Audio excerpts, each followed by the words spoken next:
Good morning and welcome to today's forum on the future of U.S. and German policy toward Beijing. I'm Fred Kemp, I'm President and CEO of the Atlantic Council. And to those of you who are here, it's great to have you in the headquarters. For you online, you don't know what you're missing. This is our new building. We've been here for about a month, and it's just a terrific convening space. So welcome to you all. It's great to host today's discussions in partnership with the German Embassy in Washington and with Ambassador Andreas Michaelis. I have a special relationship with Germany, as many of you know. Both my parents were German immigrants. I spent a lot of time working in Germany. I've written a couple of books about it. And so for me, these gatherings are always quite special. Elections in the United States, the formation of the European Commission, the beginning of its next 5-year mandate, and now upcoming federal elections in February of next year in Germany provide us a moment to both reflect and redefine how Washington, Berlin, and Europe will approach their policies toward China and where and how we can align these approaches. In terms of foreign policy, with all the noise we're going to hear on both sides of the ocean concerning our domestic politics, there may be no more important foreign policy challenge than how Germany, how Europe, the United States come together on a set of interconnected issues. We're seeing the emergence of an axis of aggressors, China, Russia, and North Korea and Iran. And they're working more closely together in defense industrial terms than perhaps any similar set of autocrats has ever done. And so how we align our policies toward China is absolutely crucial, but how we align our policies in addressing China, in addressing the situation in Ukraine, in addressing the situation regarding Iran, North Korea, is at the same time, I believe, crucial as well, and it's not going to be easy. From its support for Russia's unprovoked war in Ukraine to its embrace of non-market economic practices that threaten our companies and consumers, our competitiveness and our technology leadership, and the international system overall, the dependencies we all have on Beijing for critical minerals, the issues of China's reach and role pose a strategic challenge. So it's no secret the challenge that China poses, and some would say the threat. Here in Washington, the re-election of President-elect Donald Trump to the White House will continue the long-term evolution of U.S. foreign policy toward prioritizing China as what one calls the pacing challenge, the single greatest challenge. We did some work with the first Trump administration as they were thinking through their national security strategy of 2017. We did some work then with the Biden administration as it was thinking through its national security strategy of 2022. One of the remarkable things, if you read those two national security strategies, is how similar the language is regarding China and how similar the language is on international challenges in general. But as much as there seems to be a consensus on the challenge of China, a bipartisan consensus of the sort that we don't have a lot of bipartisan consensus on in Washington, there hasn't ever been a real coming together of a coherent and comprehensive and sustainable strategy. I often think of the years that we're facing with China right now as the beginning of an era, not the middle, not the end. Very much, I would say, in the way that you would look at perhaps the years from 1945 to 1962 with the Soviet Union. And it was only in 1963 through the Cuban Missile Crisis that we actually reached a stage where we put guardrails on the relationship, we had rules on the relationship, we entered arms control talks, and then, of course, 27 years later, you had the end of the Cold War. The other model is from the late 30s into 1941, where the U.S. ended up joining a world war, and we hope that won't be the course that this era takes. In Germany and across Europe, one can feel competing currents pulling policymakers in different directions. The question there is to what and these currents, where these currents will take us, where we will end up vis-a-vis each other when it comes to our respective relations in China, we just don't know. But what we're trying to do here is start doing some serious thinking about that. Europe's posture toward China has hardened in recent years, but many also warn of some countries' continued dependencies on Beijing. And in that respect, it's no secret Berlin gets special attention.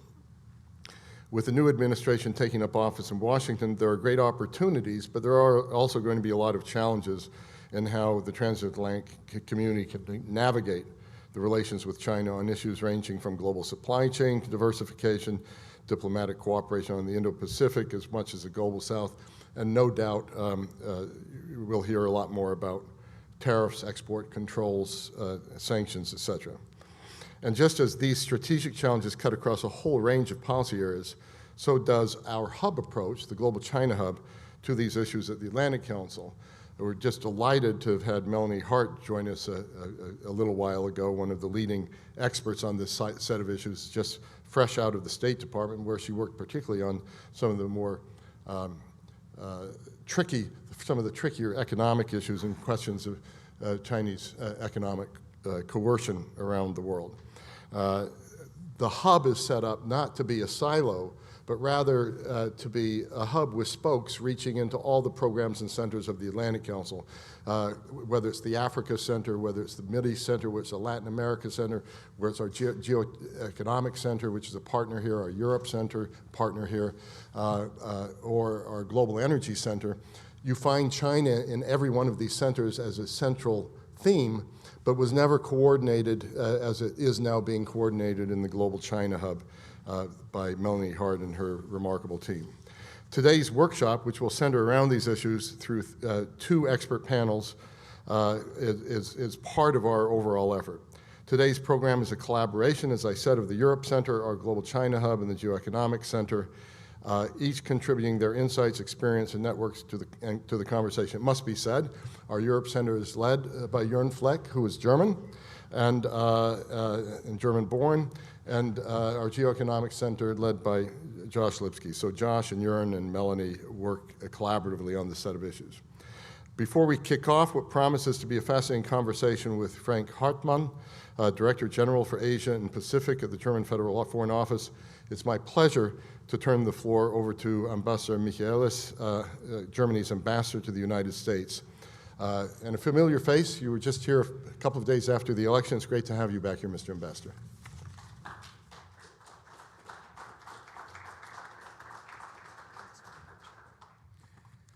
Thank you very much, dear Fred, dear Melanie, ladies and gentlemen. I'm thrilled that we are bringing together so much expertise from both our countries on this defining topic. Thank you above all to the Atlantic Council for hosting this event and organizing it together with the German Embassy. And thank you all for coming and joining in this discussion, including online.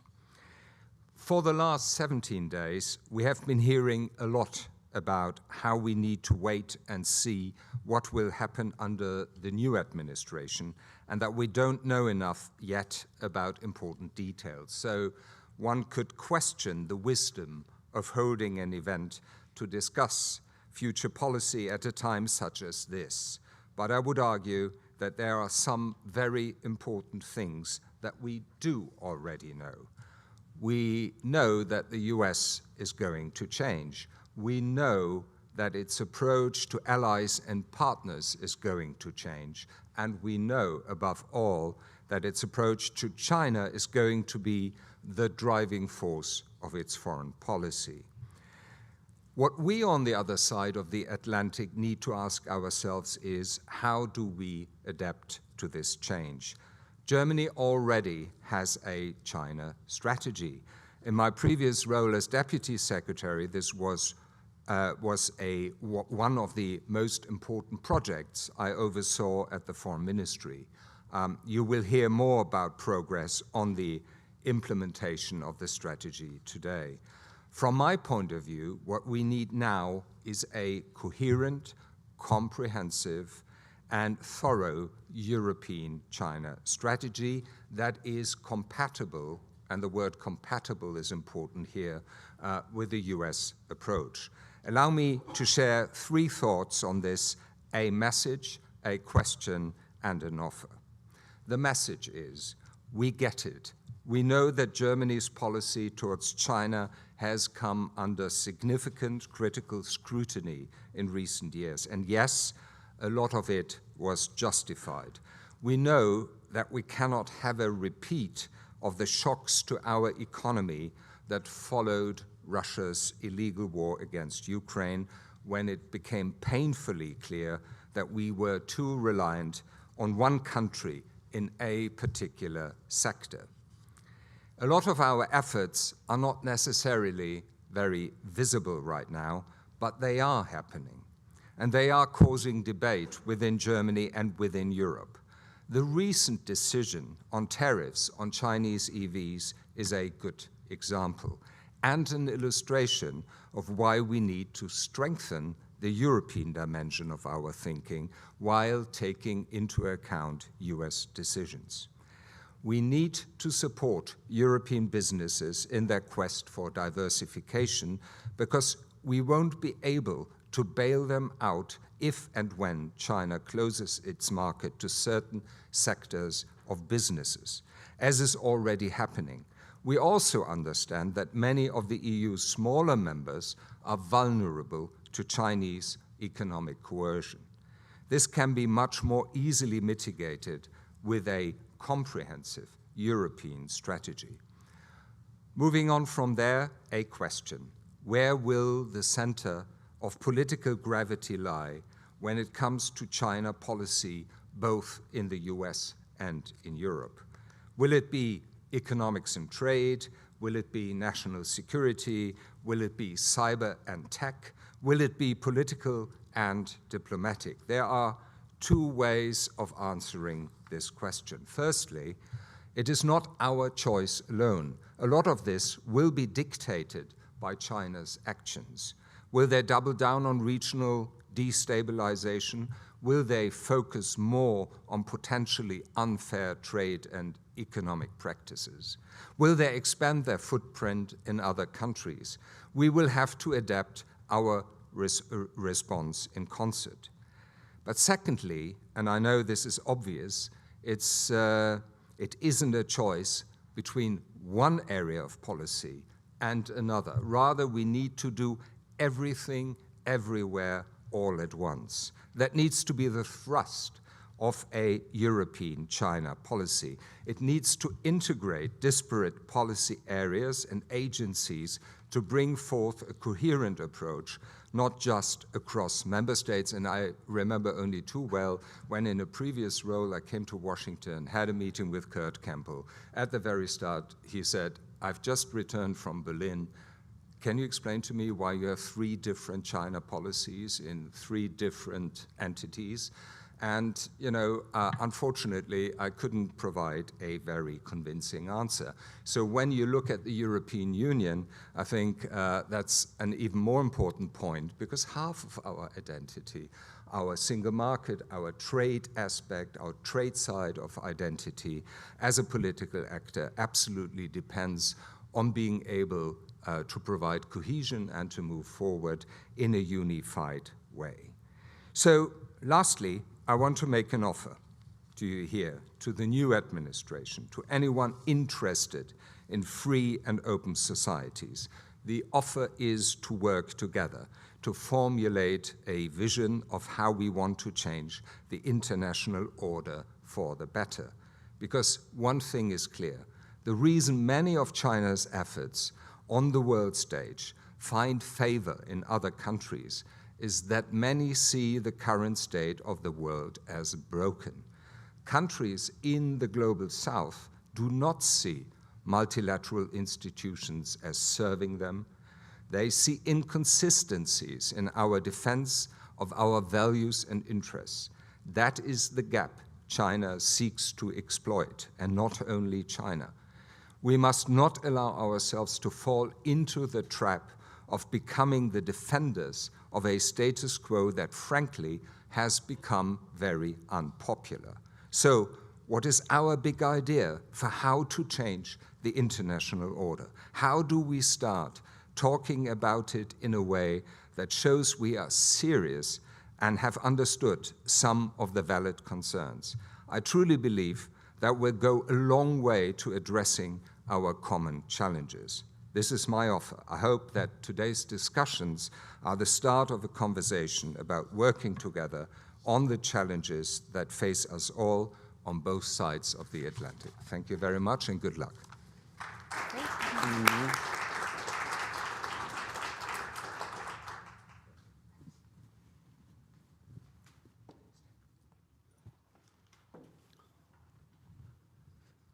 Good morning. I'm Melanie Hart, Senior Director of the China Hub here at the Atlantic Council, and I'm thrilled to be starting off today's program with Mr. Frank Hartman.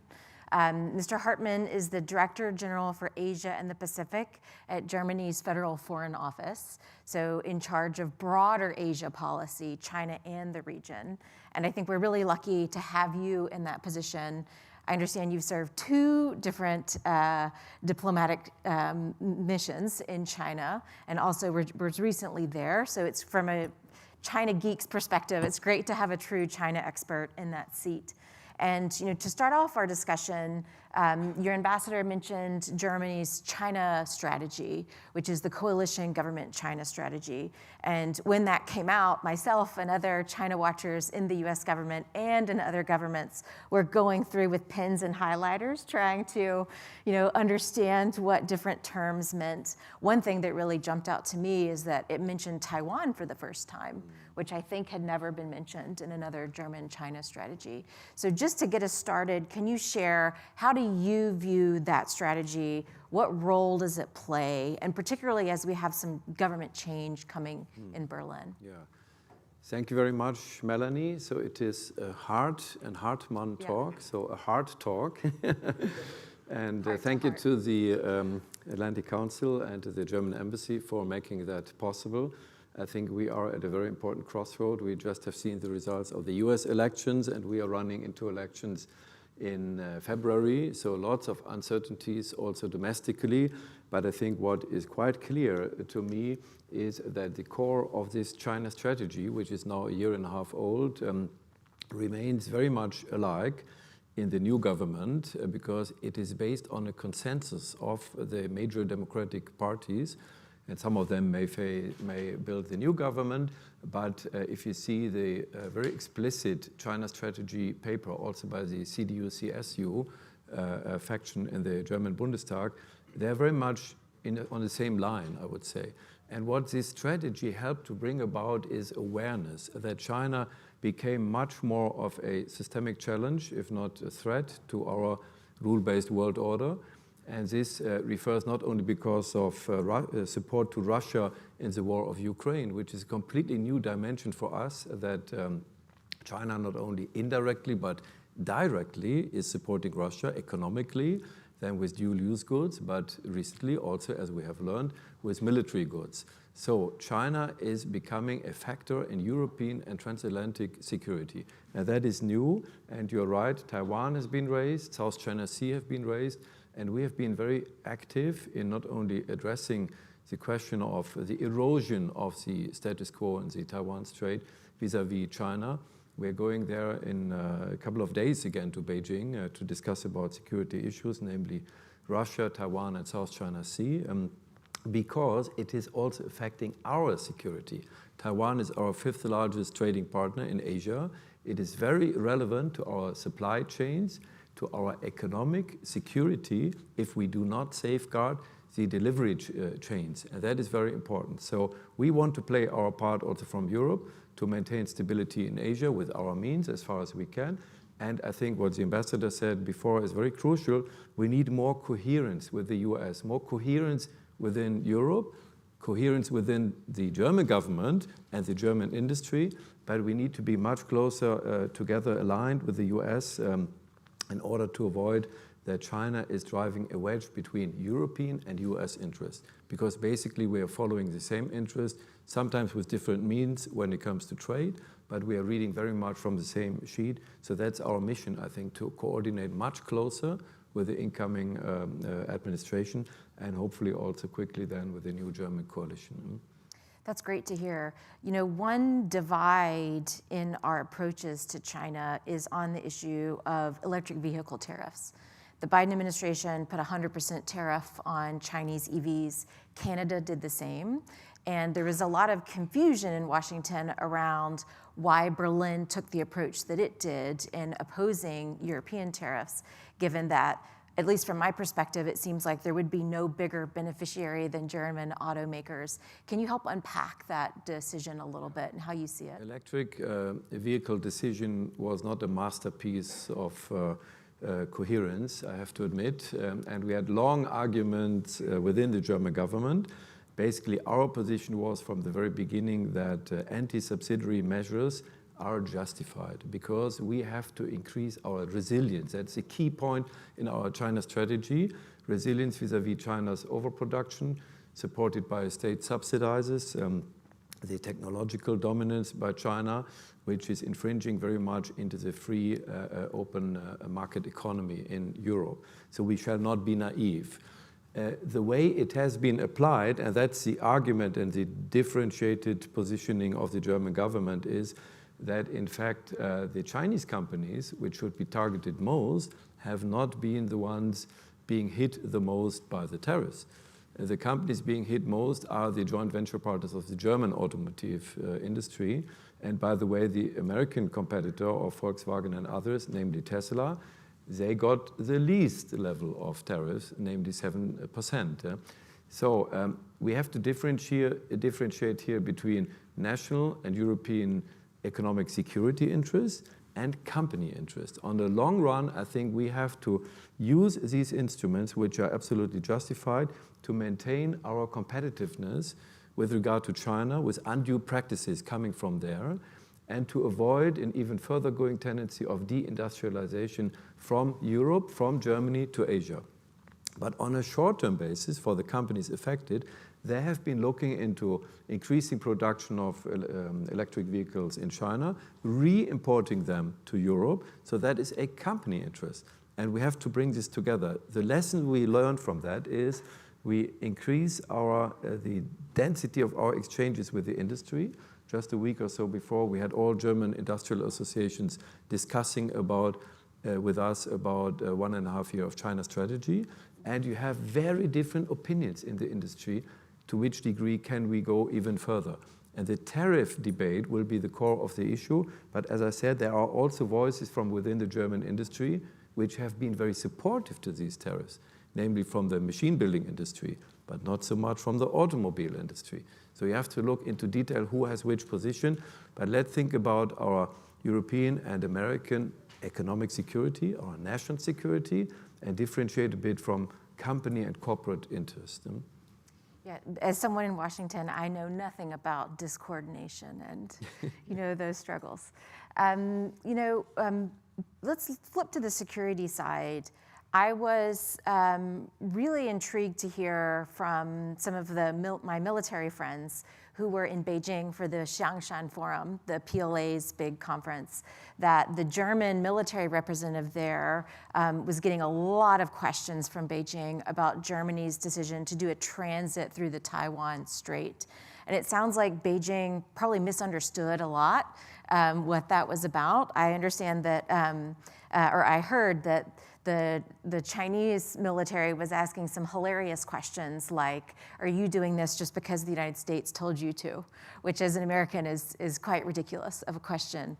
But can you share, why did Germany choose to do a transit through the Taiwan Strait? What was the message you were sending? And what kind of conversations have you had? Did that come up when you were in Beijing, and how did you discuss it? I think that's very important to understand, and that I started with Asian security is affecting our security. Freedom of navigation is in our interest as a trading nation.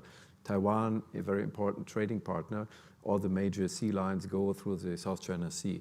So our mission, and it was not just the passage through the Taiwan Strait, but the so-called Indo-Pacific deployment, was a 10-month, nearly global deployment of maritime and air forces in joint exercises together with the United States in Hawaii. Then they carried on to Japan and Korea. It was about sanctions, exercise with Japanese and Korean navies in sanctions implementation vis-à-vis North Korea. Then the passage through the Taiwan Strait. That was mainly the key message We want to have and to see adherence by China to the international law, to the law of the sea, and to UNCLOS. And it's not about provoking China. It's not about what they quote strengthening Taiwanese separatism. It is about a principle of international law, freedom of navigation, respect to the United Nations Convention of the Law of the Sea.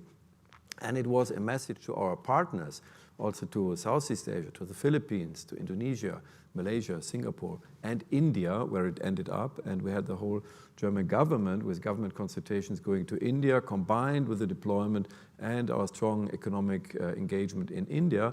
That is all part of our Indo-Pacific strategy, so to say, to diversify, to reduce also dependencies from China, which you mentioned before, and intensify also our security cooperation and defense cooperation with Asian Pacific partners. And that we do out of our own interest, German and European interests, which may coincide with US interests, but we also make clear to the Europeans, except this is our point here.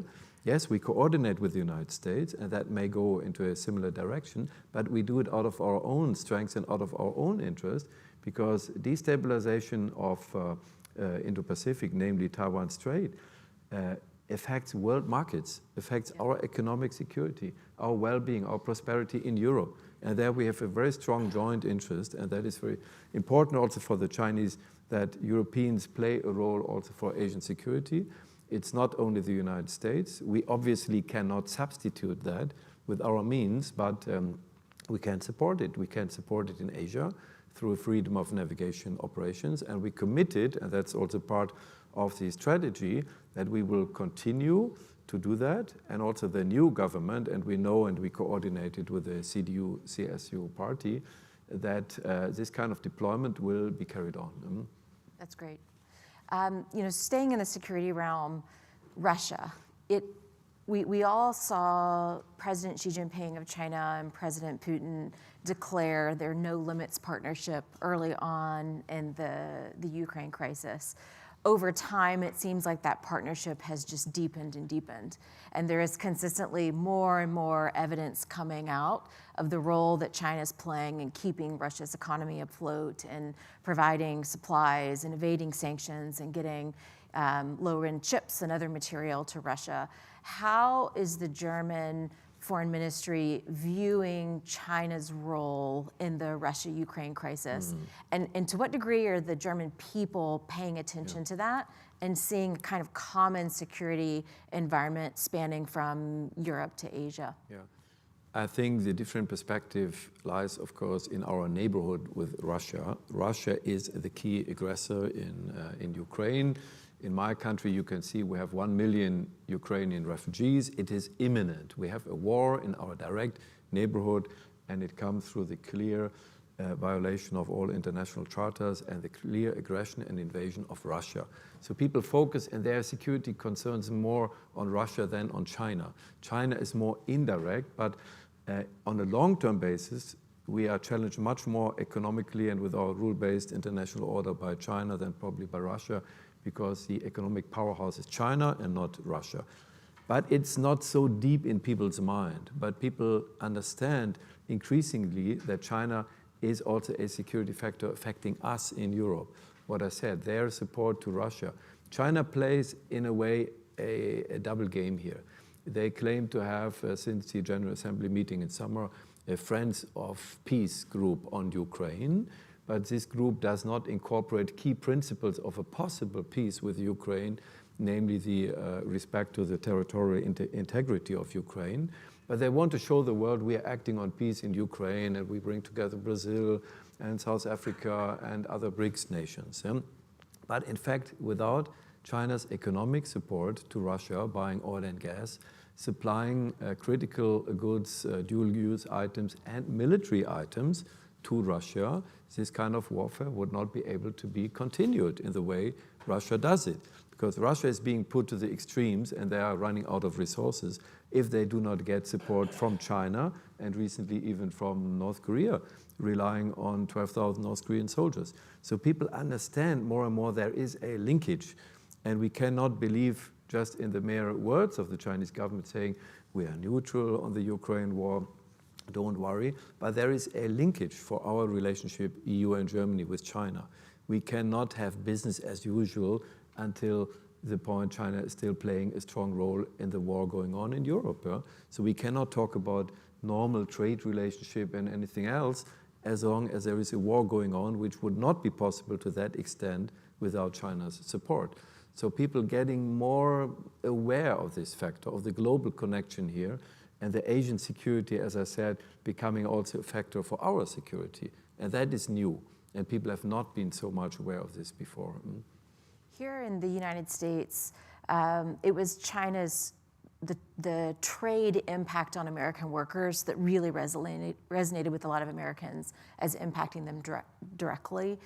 For the average German public, would you say that China's role in supporting Russia is the highest mark that they're paying attention to? Is industrial policy not quite there yet? Or is it similar to the United States where China's subsidies and industrial policies, that they feel that that's a threat to their own well-being? For the general public, people are not yet so well aware, but the awareness is increasing. See, for example, Volkswagen. They are losing jobs and are under tremendous pressure in their headquarters, and 4 companies of Volkswagen in Europe are being threatened to be closed down. The leadership tells the unions we have to cut wages by 10%. And why is that? Not only because of European cost and production factors and social payments being increased, but because of the direct competition with China. Yeah? And the same vehicle by Volkswagen produced in Shanghai costs 1/3 of the same product being made in Europe. So how can that be sustained? Yeah? And if we continue like that, we will see even further deindustrialization. Companies move away for their production and re-import their products. And people may be coming a little bit slower than here to the point that there is a relationship between China's very proactive, aggressive industrial policy, their oversupply, flooding other markets, and this will even increase. The higher the US will impose taxes on China, the more products will go to Europe and to Southeast Asia. And also other Asian nations like Indonesia, Malaysia, and others are being fully aware that they will be targeted with Chinese imports even more. So we have to think about this, that there is an interconnectivity with China's economic policies and their long-term strategy. The US trying to protect themselves. What does Europe do? If we do not protect ourselves even more, maybe in a differentiated way, we cannot and we will not impose an across-the-board tariff system. This must be compatible to WTO rules, and it must be proven where we have state subsidies and undue practices. We have our different set of tools, but we do have our tools. If we don't make use of them, we are being targeted even more by Chinese imports, undermining our industrial base in Europe even more. If it were free competition, okay, then we have to accept it. But the rules being set in China are not the rules according to free market economy in Europe or in the United States. Great. Well, thank you. This is great fodder for the panels that will follow. Thank you, Mr. Hartman, for joining us here in Washington. We really appreciate your insight, and I'm really thrilled to have a China expert in your role. So I'm now going to pass the floor over to Dr. Karsh Arha. He'll be moderating the upcoming expert panel on the future of American-German diplomacy toward China. Thank you. Thank you so much, Melanie.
Well, good morning again. It is a real pleasure to be with the extraordinary panel, and I appreciate the welcome by our German colleagues that have come not only from the embassy, but all the way from Berlin to join us, so appreciate everybody's presence.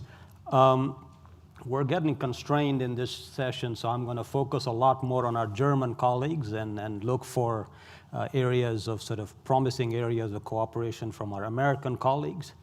But let me, before going in, I think it's important to make a point that a strong Europe is good for America, and a strong Germany is good for a strong Europe, good for strong America. So I think the bilateral relationship between US and Germany, in some ways, it is the kind of the foundation of a strong transatlantic relationship between us and Europe. So it's a very serious, sober discussion. So I think, and because I would say it's almost a necessity that we learn how to work better with us. And we've had a good history, but now we are at a juxtaposition in our time when we'll have to sort of reaffirm and reset the relationship forward-looking, not backward-looking that we came. So in that context, I think, especially with President Trump coming back into administration, it'd be useful to have some straight talk. He's known for it. He'll certainly have a certain amount of undiplomatic sort of elements to this. And I think we need to get over our think tank folks where we in the Trump administration, I had the pleasure to serve, and last time we sort of often talk about think tanks as where the Democrats get together and talk about how the Trump administration would react to Europe. We kind of had presence of that pretty frequently, perhaps. So I think it's useful for us to talk in a way on how incoming administration would look like. To that end, I'm going to ask you, Miko and Janka, some questions, and I appreciate. And I want to also make a point that nobody has worked stronger and more diligently in improving the relationship between US and Germany and US and Europe at large than Miko, you, and Janka. So I think that ought to be known up front, how useful a role they've played both through the Trump and Biden administration. Now, here's the question. So if we have a Trump administration folks coming in, and we say, we really need Germany as a good partner, Europe's a good partner, we need to align on China, shared interest, shared adversary, and this is what they would say. It doesn't matter whether it's informed or uninformed. He said, well, after sort of 1989, in the sort of the time of peace, so to speak, we have a way of looking at the role that Germany has played. So in the first Trump administration, one of the main things was saying no to the Nord Stream 2. The first thing that was done under Biden administration was a gift of Nord Stream 2. And that was not just an issue, that was an issue that let Germany deal with Russia. We know how to figure this out. We know how that played out. So maybe it was a great partner, maybe not in addressing that issue. We've got Ukraine. Then we had a watershed speech. And I want to talk a little bit about, when I was in Afghanistan, we had a little bit about a civilian surge. And when I went down to Kandahar, my good friend, who was a two-star general, he said, gosh, I'm waiting for this civilian surge. It's lapping up on my ankles. I just can feel it lapping on my ankles. So I'm sure this watershed is some time going to get up to the ankles. And then after the watershed speech, the chancellor fought against his own party to get China a kind of a deal in the Hamburg port. And the same chancellor then went about and said that an Italian company buying a German bank would somehow be a wrong idea. And then we had a tariff dispute in which out of 27 countries in Europe, and God bless Ursula von der Leyen on this, leading the effort, came about and said, okay, 10 countries voted yay, 12 abstained, 5 said no, and of the leader of the 5 was no less than Germany. And we just had a good conversation with Putin. So if I'm telling incoming Trump administration, Germany is my friend on working on this issue, and they tell me, convince me, what should I say, Miko? And I wish there were German officials sitting here than you, but you've got broader shoulders, so have at it. Well, first of all, thank you, Kosh, for having me and also the whole setup of this Atlantic Council event. Look, I think we have to be frank. It's going to be a hard convincing. So the best case that Berlin can make is that we are a very strong supporter of a united European China policy, and that is, to some extent at least, lacking. There's been progress on that, but Germany is still a place that Berlin thinks that we have to have a privileged relationship with Beijing that maybe can come at a cost also for our European relationship with China. So that needs to change, and I think we've come some way, but this is a key part of our homework. Because obviously the trade and investment agenda is decided in Brussels, and we have the capacity to strengthen it. The second element is economic security and technology. I think Germany has now finally come to terms with the idea of defining what we think is an appropriate level of innovation entanglement with China. We've not done that so far. We have resisted calls for limiting technology cooperation for a long time. There's internal debates about this. There's different ministries that are pushing harder. But overall, there's still this idea that we can and shall have a deep innovation entanglement, even on future technologies with China. And I think that's something that Berlin will have to prove, that we have our own strategic conversation about these matters. Finally, I think there's a big question to what extent Washington will care at all about what Berlin considers to be our own security posture in the Indo-Pacific. I think large parts of a Trump administration will think we don't care. But the question is, can we have an adult conversation about burden sharing? So our credibility really depends on, first and foremost, the homework that we do on the European front. But second, what's our commitment also to the Indo-Pacific, working with like-minded partners? So I think on these matters, our credibility is at stake. We've come some way. I think the previous government has defined the corridor in which to walk, but we need to really work on these matters. Janka, over to you. Same question. Great to see you, by the way. Yes. Great to see you too, and sorry for not being there in person. I'll be traveling to Washington on Sunday. This was coming slightly too early for me and for me being able to be there. So I would agree with Mikko very much that if the Trump administration needs to be convinced that Germany is its key partner for dealing with China and Europe, that won't go a long way. Trump's best partner, the Trump administration's best partner, sits in Brussels. And that may be awkward for the Trump administration itself. It does not care that much about European institutions. But I do think that this is something to take note of. I think in Brussels, we see the most activity when it comes to actually dealing with the challenges that China poses, with finding creative ways of dealing with that, not only in terms of trade tools that can be used or other kind of defensive measures that can be incorporated, but also with regard to how can financial streams be structured in a way that actually tackles those questions. How can we in the future deal with auctions for our energy infrastructure so that they become more resilient and that there is pressure exerted on the supply chains that doesn't have to come through member states themselves. The navel gazing in Berlin is unlikely to stop anytime soon, and so this is going to come up for a hard start and a difficult start for the Trump administration that has the intention to act very quickly. Nothing will happen quickly in Berlin right now with an election coming up and with complicated coalition negotiations that are very likely and a budget process that is going to be inherently difficult, a discussion about the debt brake that is going to limit the options of a German government unless there is something that you would call in German a Befreiungsschlag, an act that actually frees the abilities that Germany would normally have. I am more convinced that pressure is helpful from the United States in this regard. Pressure during the first Trump administration actually did help to kickstart some of the China discussions that we're having in Europe right now. And I think this is part of being honest about the debates as well. It is part of actually conveying that this was something that was deeply needed for shaking Europe out of the China political inertia that it had been finding itself in. But unfortunately, this wake-up call that day one of Trump 1 has not translated then into a decisive agenda to actually strengthen European capabilities to act independently. So we had 8 years to get ready for day one of Trump 2, and we're not ready.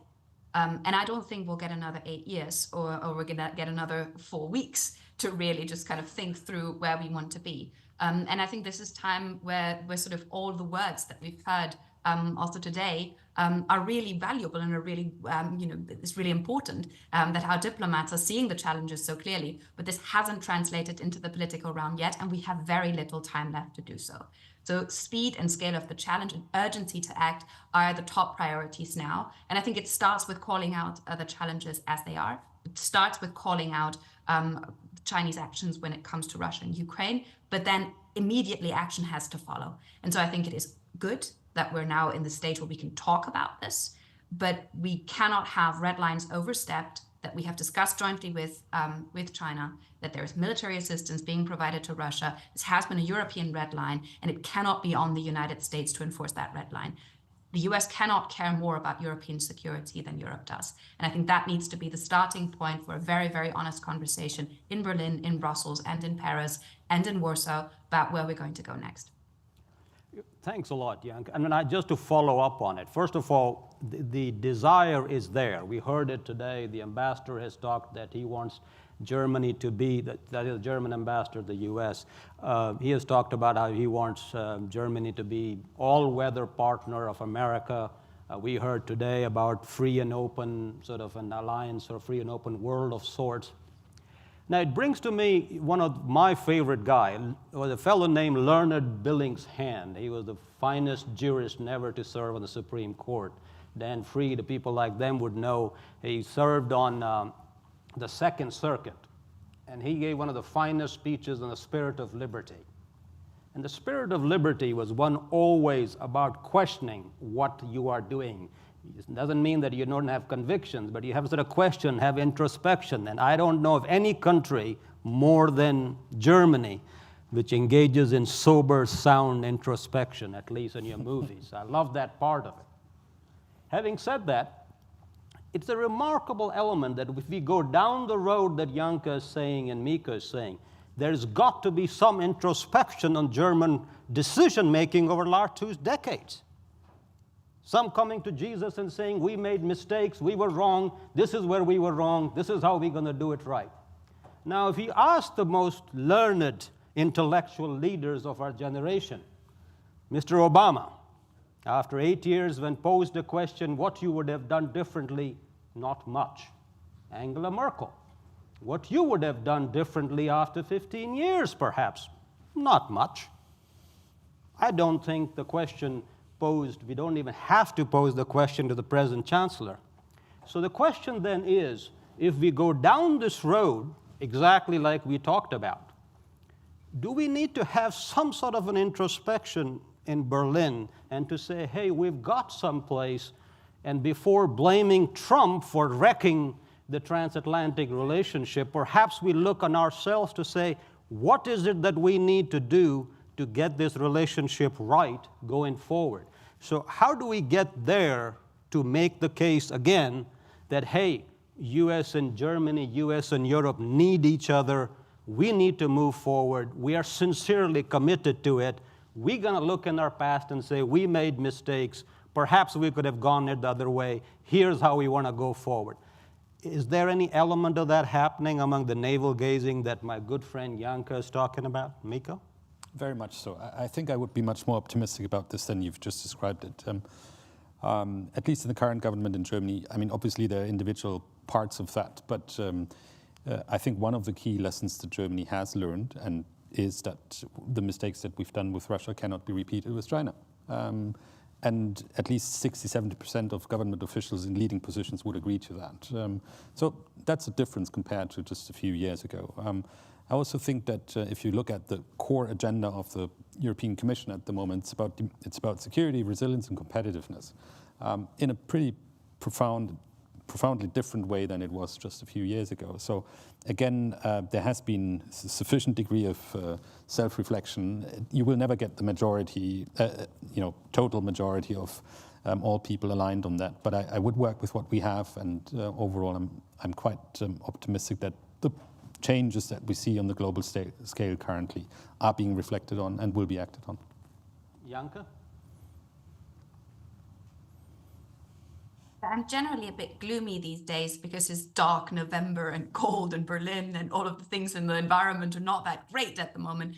But I would agree with Mikko that there is something to work with at the moment. So maybe I'll just offer you a slightly alternative take on the EV tariffs discussion. If we think about the fact that in the past, the German government was able to deliver majorities for Beijing as well. Beijing and Berlin had a very special relationship, and the Berlin relationship to Brussels was such that Berlin had a lot of sway and was able to convince others of its opinion. The tariff discussion has demonstrated one thing, that is Berlin is no longer able to deliver majorities against the Commission. And this is a new development. We're also having a Brussels, a commission now with a new mandate, but a commission that already knows its ropes. So we have an experienced commission president that actually wants to pursue an agenda that is quite clear, that is actually very courageous, and that is pretty pragmatic. And I think these three elements can be elements that move the conversation in Brussels forward. So maybe we can look at the current political chaos in Berlin and the inability to fully act in France as the best breeding ground for a strong Brussels, as a no majority that actually supports the Commission very much, but also none that really stops its actions at the moment. So maybe this is the glass half full story that we can talk about right now. I also agree with Mikko that in general, the conversation in Berlin has changed so much. I've been in this job for 17 years now. And if I think about where the conversation was 17 years ago and now, this is obviously a huge change. We can talk about China as a huge challenge to Germany. We can talk about China as a security risk. We can attribute cyber attacks on Germany directly. All of these things are now possible. But again, I think it's a speed and scale issue, and it's a speed and scale and urgency problem. And the problem that we're facing in certain industries is that we will not even have 6 months to deal with the question if we don't start immediately. And I think this is where still the reckoning mostly has to take place, is that we act fast enough right now. And this is where I'm the most skeptical. Great. My good friend Matt Pottinger, once he gave a very sort of famous speech at the Chinese embassy. It was quoted in The Economist, where he spoke in Mandarin and said, quoted Confucius and says, before we get to a relationship, we need to talk about the things as they are. And so I think we've done a little bit. Now talk about what's the constructive, positive area that we can work on, picking up on Janka's. So I know, Lily, you've been working on these issues of how can we collaborate. So if you had to talk about specifically, where do you reckon there are sort of good areas that we can take this serious commitment from both sides to work together in reaffirming the transatlantic sort of solidarity, which has been good for both sides of the Atlantic and has been good for the world? Thanks, Kosh. Really appreciate the opportunity to be here, especially with Jennifer, Mikko, and Janka, some of my idols in the China space. So I'm delighted to be here discussing this important topic. The first point I want to make before I get to concrete areas, and I hope you'll indulge me here, is I think it's worth not despairing about transatlantic cooperation going forward, and particularly, or more broadly speaking, US cooperation with allies and partners. As we discussed in a panel before this discussion, the US and global economy is in a different spot than it was in Trump 1. There will be fiscal constraints in the post-COVID period. Tariffs may be inflationary. There will be a need, an economic need to cooperate with allies and partners on our shared security challenges going forward. Beyond that, I think we can look at personnel. And some of the early appointments in the Trump administration, particularly in areas that will be influential, like the National Security Advisor, like the US Secretary of State, there is a history of those individuals promoting cooperation with allies and partners. If we look at Marco Rubio's legislative record, I just did a quick back of the envelope calculation. In the 118th Congress, 25% of his legislative proposals that he sponsored mentioned allies and partners specifically in the realm of international affairs. I think that's fairly substantial. Walt, National Security Advisor, also very pro cooperation with allies and partners. So I think given the Trump administration's policies will inevitably be a push and pull of different advisors. It is worth noting that there are people in the administration who promote this type of cooperation. I think that you're right, I don't disagree, but that's something that's been covered. Everybody sort of know those two guys. But if we had to work, if Rubio came to you and said, give me 3 topics, what would they be? So I'll get to that. I think inevitably diplomacy in this administration is going to be more, there's going to be a desire to negotiate a better deal with allies and partners, get allies and partners to pay their fair share, right? So I think the most successful states in negotiating with a Trump 2 administration will be those that follow what I call the 3D strategy. So the first D is the deficit. And we know that President Trump is very focused on the trade deficit with other countries. He wants to dramatically reduce US trade deficit with China, with other countries. So I would just note that as a general category for trading relationships. I think there's an opportunity here for Germany, for the European Union to be very proactive in putting forward a trade deal with the United States that is high quality, that has provisions about Chinese products coming into the EU, so that US tariffs on China can be effective. I think that the trade space is an opportunity for negotiation, particularly within the first 6 months, and especially as tariffs begin to bite, if they do. Second, the second D is defense spending as a percentage of GDP. I don't think we need to get into that. I think it goes to a broader point of the security space. In the past discussions this morning, we discussed greater freedom of navigation operations in the South China Sea and the Taiwan Strait. I think more of that will be a very powerful message to the Trump administration of Europe as a valuable security partner to the United States, and one that understands key US security concerns. I would also say that on that front, messaging to Beijing directly will be important here. Beijing has a worldview that the United States is the source of all its issues in the international sphere, that the US is containing China. I think having a clear message from Europe, and I credit Berlin, I credit Brussels, I credit other European capitals for delivering this message, but I think a continuation of, hey, we are watching your activities in the Taiwan Strait, we're watching these growing gray zone tactics, is going to be valuable coming from an actor that's not the United States, but a US partner. Finally, I would encourage direct engagement with Trump. And I think, we look at the example of Japan and Shinzo Abe in the first Trump administration, and I think that direct engagement on issues that Trump cares about is not to be underestimated in this administration. A more personalist diplomacy would be valuable here.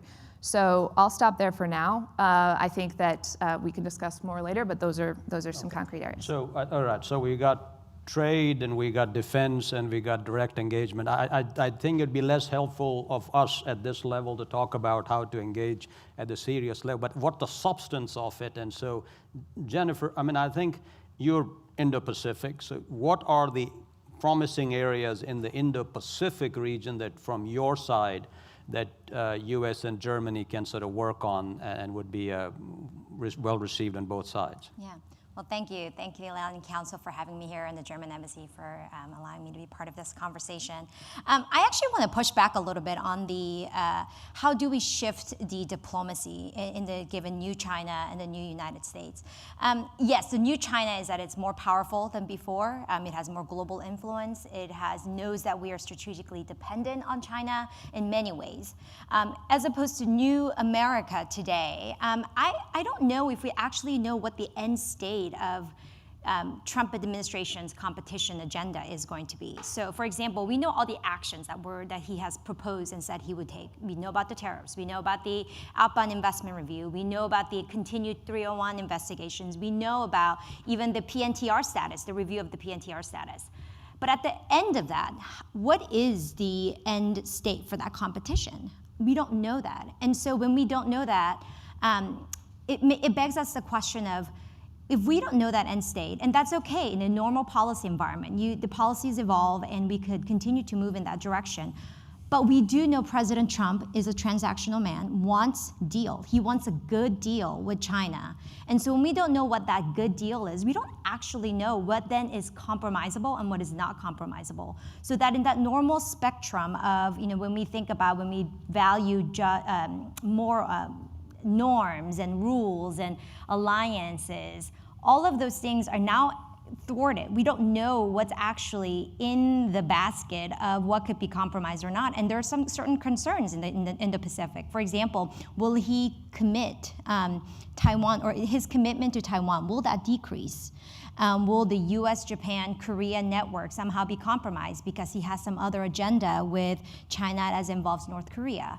Or will, and then kind of going away from Indo-Pacific, with Ukraine, will there be a push, unfavorable push towards Ukraine in the space of winning some kind of a deal with China? And I don't think anyone in this room or venture to say what that end state deal is for Trump right now. And so I think it's slightly premature for us to shift our diplomacy in any way until we actually have a very clear picture of what that is.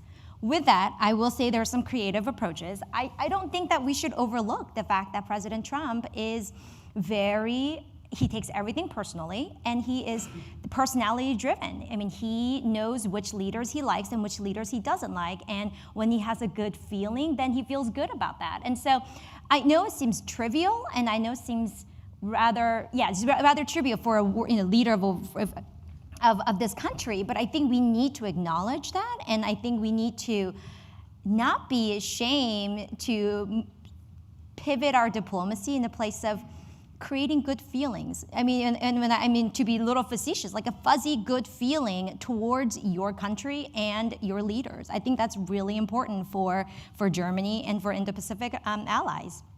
And I think that we need to tell our allies, Indo-Pacific allies as our German allies, that prepare for America First policy. Don't be surprised when it happens. The NATO 2% isn't going to go away. Tariffs will happen, and President Trump may turn to our Indo-Pacific allies and our friends and say, follow suit. So I get your point on the stylistic things, and I think to some degree we will park that aside. But substantively, where do you think US and Germany, what are the three things that they can do? So mention freedom of navigation trips. Sure. So what are they? Or is there a free trade agreement with Taiwan? Those are the things, let's talk, because those are more in the realm of the think tank policy. Think tank policy commenting on personality traits of incoming president may or may not be useful, but I think saying that here are the four things. But I disagree. I think when we don't know, I think where I push back on that is, yes, specific important things are important, but I think it's slightly premature. And I think that's my basis of argument, right? Because we don't know who's going to be in place for the positions that he's... So your point is that we should hold off on substance till we know more? Is that what it is? I mean, I wouldn't say don't do the things that we are doing, but I think we should be ready that personalities are going to be at play, and that we should not overlook that. All right. Is the basis of that, yeah. No, okay. So back to you guys. I think one of the things... So there's a lot of good stuff that has happened that is lost in what's going on. So certainly, I think one of the main issues from our side is that Europe does not carry its weight or its part in defense and security of its own continent. Now, to that end, I just think if you looked at yesterday's Wall Street Journal, you've got a nice article on Rheinmetall, not only going from wherever it is now to 27 billion, 2027, substantially higher. I can't remember what the numbers were, with a 50+ billion investment in the United States side of stuff. So that this idea of not only the armaments in Europe, and Leonardo as well, partnering between Germany and UK, Germany and Italy, and investing in United States. So there's a lot of sort of solid stuff, especially on this particular topic, that Europe's not carrying its weight. It is certainly doing a lot, and I want to hear from you guys, Janka and Mikko. Where is that? Because that's an important context in which we will deal with trade. Okay, are you carrying your weight on security? So I would like to see what's the more ambitious approaches we can take in that round. Over to you, Mikko. Look, it's not a China-specific question, but I agree on the importance of it, and indeed this will be a key anchor that will shape the broader relationship. We have a huge opportunity in front of us. I think there's a growing realization across Europe, including in Berlin, more needs to be done. And Germany will claim that we have reached our 2% target, and we will be able to do more moving forward. It depends on our budget as everywhere else. But the idea of shaping a transatlantic defense industrial base or market, for that matter, I think has a huge degree of attractiveness for companies, but also with NATO, I think, as the lead and the EU as a complementary partner. With the European Commission being so focused on security and resilience, I think there's no question that this is a space to expand on. To what extent the China conversation can be shaped around that, I have my doubts, but NATO clearly will be also becoming a more important actor in driving that conversation. There's limitations to that because there's a legitimate debate about what should be the EU's competencies and what should NATO do, but let that the Europeans solve out for themselves. I think on the defense industrial base, there's a lot of opportunity that we can shape. No, together. but even if it's one way or the other, it aids the China conversation, because even if Europe can do more for Europe in NATO, that itself is a big relief for us dealing with China. And then, God bless them, if they can do a little bit more on Indo-Pacific, that's gravy on top. But nonetheless, I think that's an area that hasn't been as appreciated or talked about in this relationship, and especially when that's one of the main areas for criticisms from this side. So I think that's a very, very fertile area. Janke, on this, we'd hear a lot about both sectoral agreements, and Lily just mentioned about a new trade deal that should be offered. What are the thinking on that sort of line of stuff? And I think to that end, a new trade deal of whatever sorts, if you remember in the first Trump administration, we had legitimate requests from Europeans saying, hey, if you're going on tariffs with China, can we work together so we can align our policies? So if we were doing that similarly going forward, and as part of a trade, what would that look like, and what's the enthusiasm, what's the reality? Even if it's chasing windmills, are there people willing to do it or not across the pond, so to speak? Over to you, Janke. I would be equally optimistic on the defense side. I think that message has arrived in Europe, and it took a war at our doorstep for that to happen, but it is there. And I think there is also the financial means are going to be provided for that, and that we can even see in the complicated budget discussions in Germany, that I would not be so worried about the financial means for the support for Ukraine, but also for the rebuilding of the defense industrial complex in Europe. I think that's something that I think we can be quite confident about. I think what we will need to look at is also a bit of a how do the measures that the Trump administration wants to take, how do they affect Europe, and how do different priorities shape each other? So is the main priority a security priority that says Europe needs to start defending itself because the US needs to be able to pull out and focus its attention elsewhere? If that is the case, then adding massive tariffs on European product entering the US market will probably hamper the economic ability for the Europeans to do so, and will have an impact on the fiscal space that is available for then these expenditures that are very, very necessary. Is the focus a focus on the deficit that says then we need to make sure that the Europeans are not ripping off the US anymore, and that European companies are not benefiting from a situation in which US companies have to import with higher tariffs from China, and then European companies can export to the US at a better rate because they have better relations to China, etc. How does that look like, and is that going to be coordinated with the defense aspect? And I think this is where we will see the sort of how the different elements of a policy will have to be carefully weighed. I think this is where the concern on the European side lies. This is any actions that are taking out of a rash and sort of angry decision of saying 60% tariffs here, 100% tariffs here, 50% tariffs on that, not looking at the sort of collateral damage that creates for other policy priorities. I think this is where a good conversation, a good line of communication between Germany, between Europe and the United States will be of absolute crucial importance for the coming weeks and months, because this is something where I think unwanted consequences could have effects that actually then do not serve US interests as well. So just following up on it, Janke, I think one could argue that we are sort of an era of economic alliances beckons. I think one can make a point that America is somewhat more free and more sort of predisposed to doing military alliances than sort of economic ones thus far. But we are going down that road in some ways just by hard facts. If you looked at our our GDP and EU's GDP, which is slightly higher than, a touch higher than China.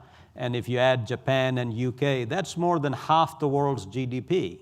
A substantial gap between those four plus where China is, and the gap is actually much bigger than the gap between the two militaries.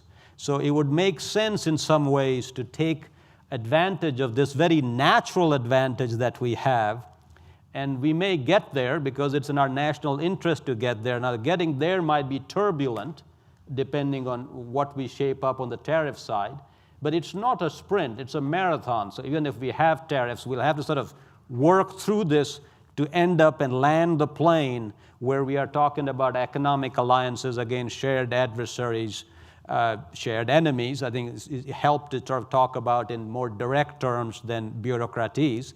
So if we are going down that road, I want to talk now more sort of specifically, what are some creative structural bilateral issues that we need to talk among ourselves, okay? How do we talk between US and Germany, between US and Europe? We've had TTC, but so that we can get to this sort of and one of the more important things with US-Europe is that the relationship is much bigger than just defense, than just trade, than just, free value. I mean, it's a much, much bigger thing.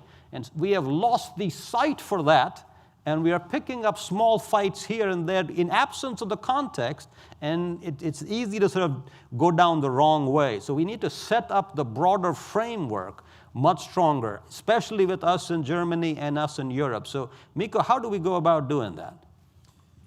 Probably bureaucracy is not the right way forward. So TTC, I think, was useful, but the extent to which it can be reinvented, I think, should be very carefully considered. We need to talk, but maybe a regularity of those conversations is not the way forward.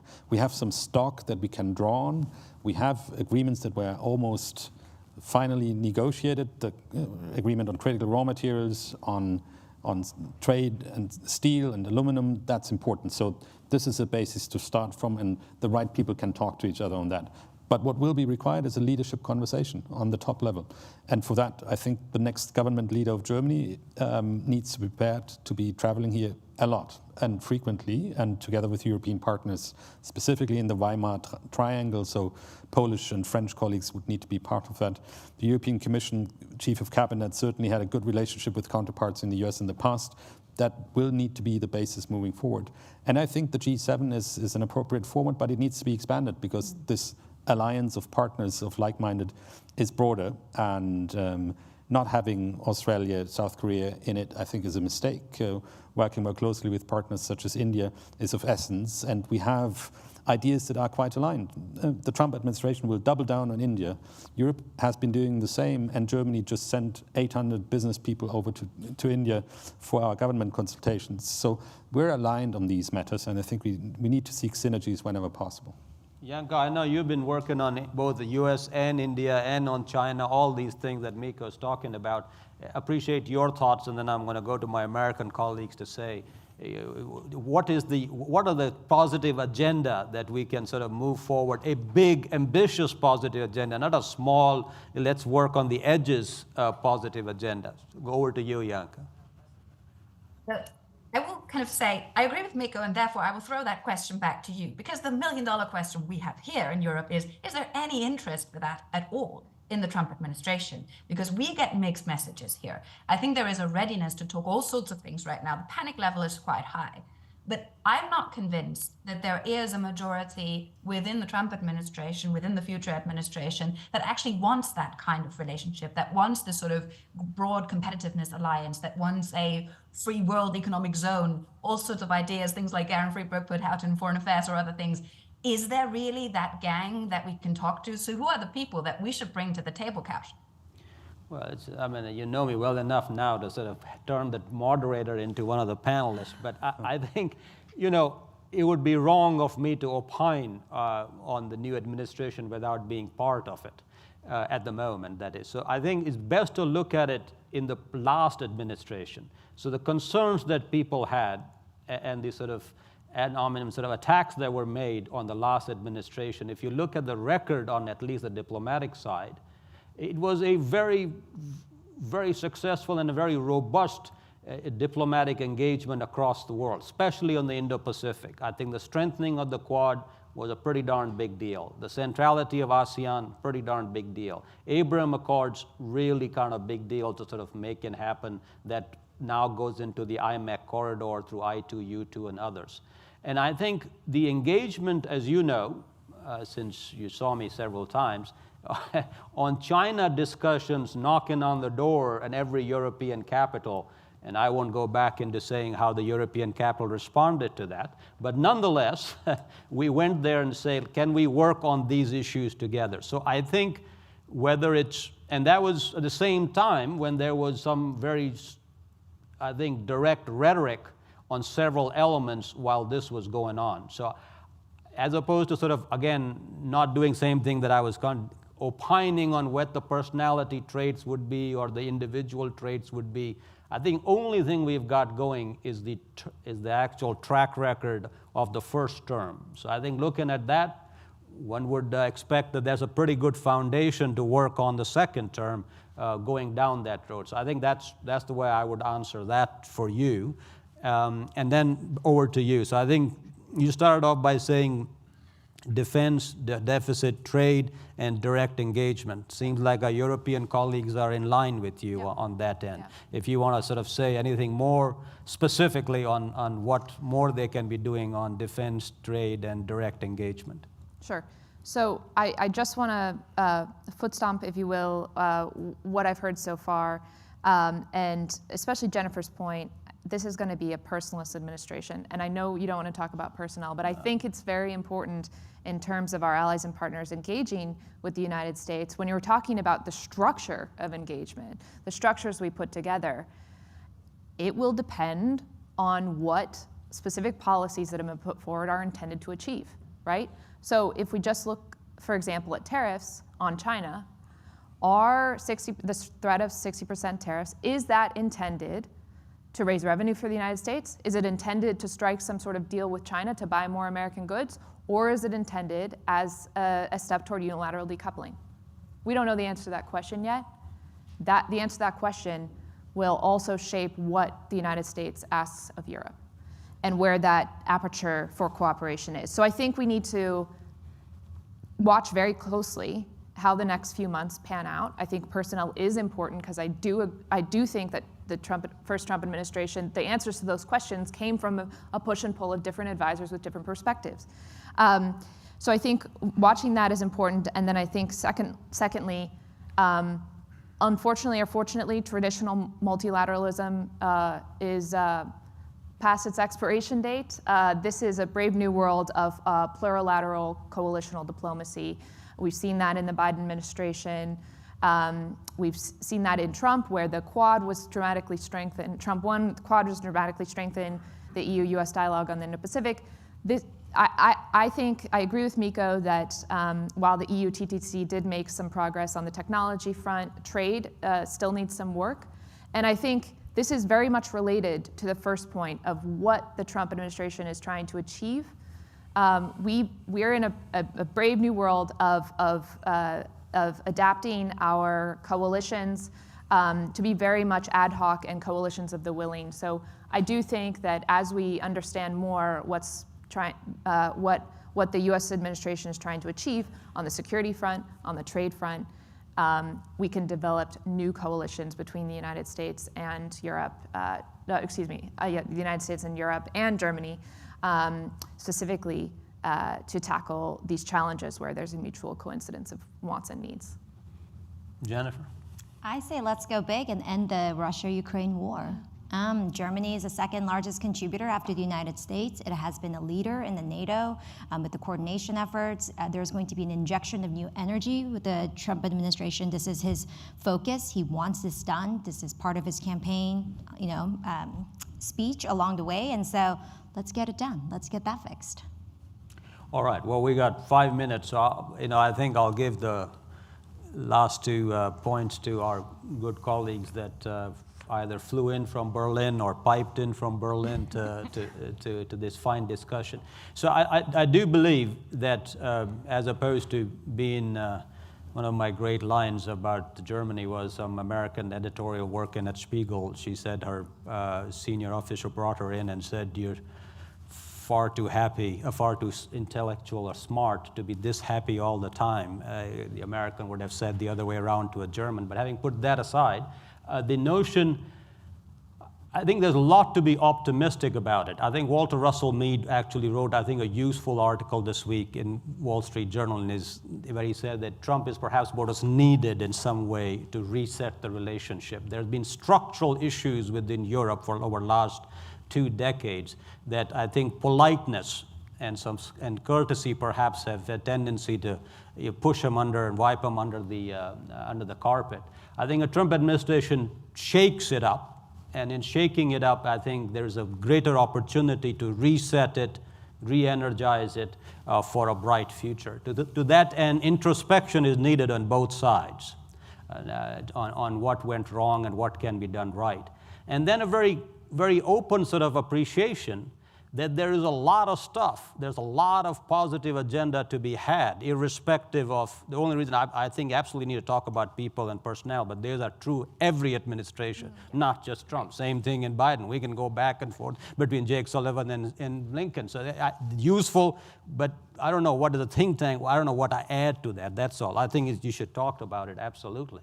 So the question then is, if there is substance, and there is a lot of substance, if we can get over the style, there's a lot of substance that there is to work with.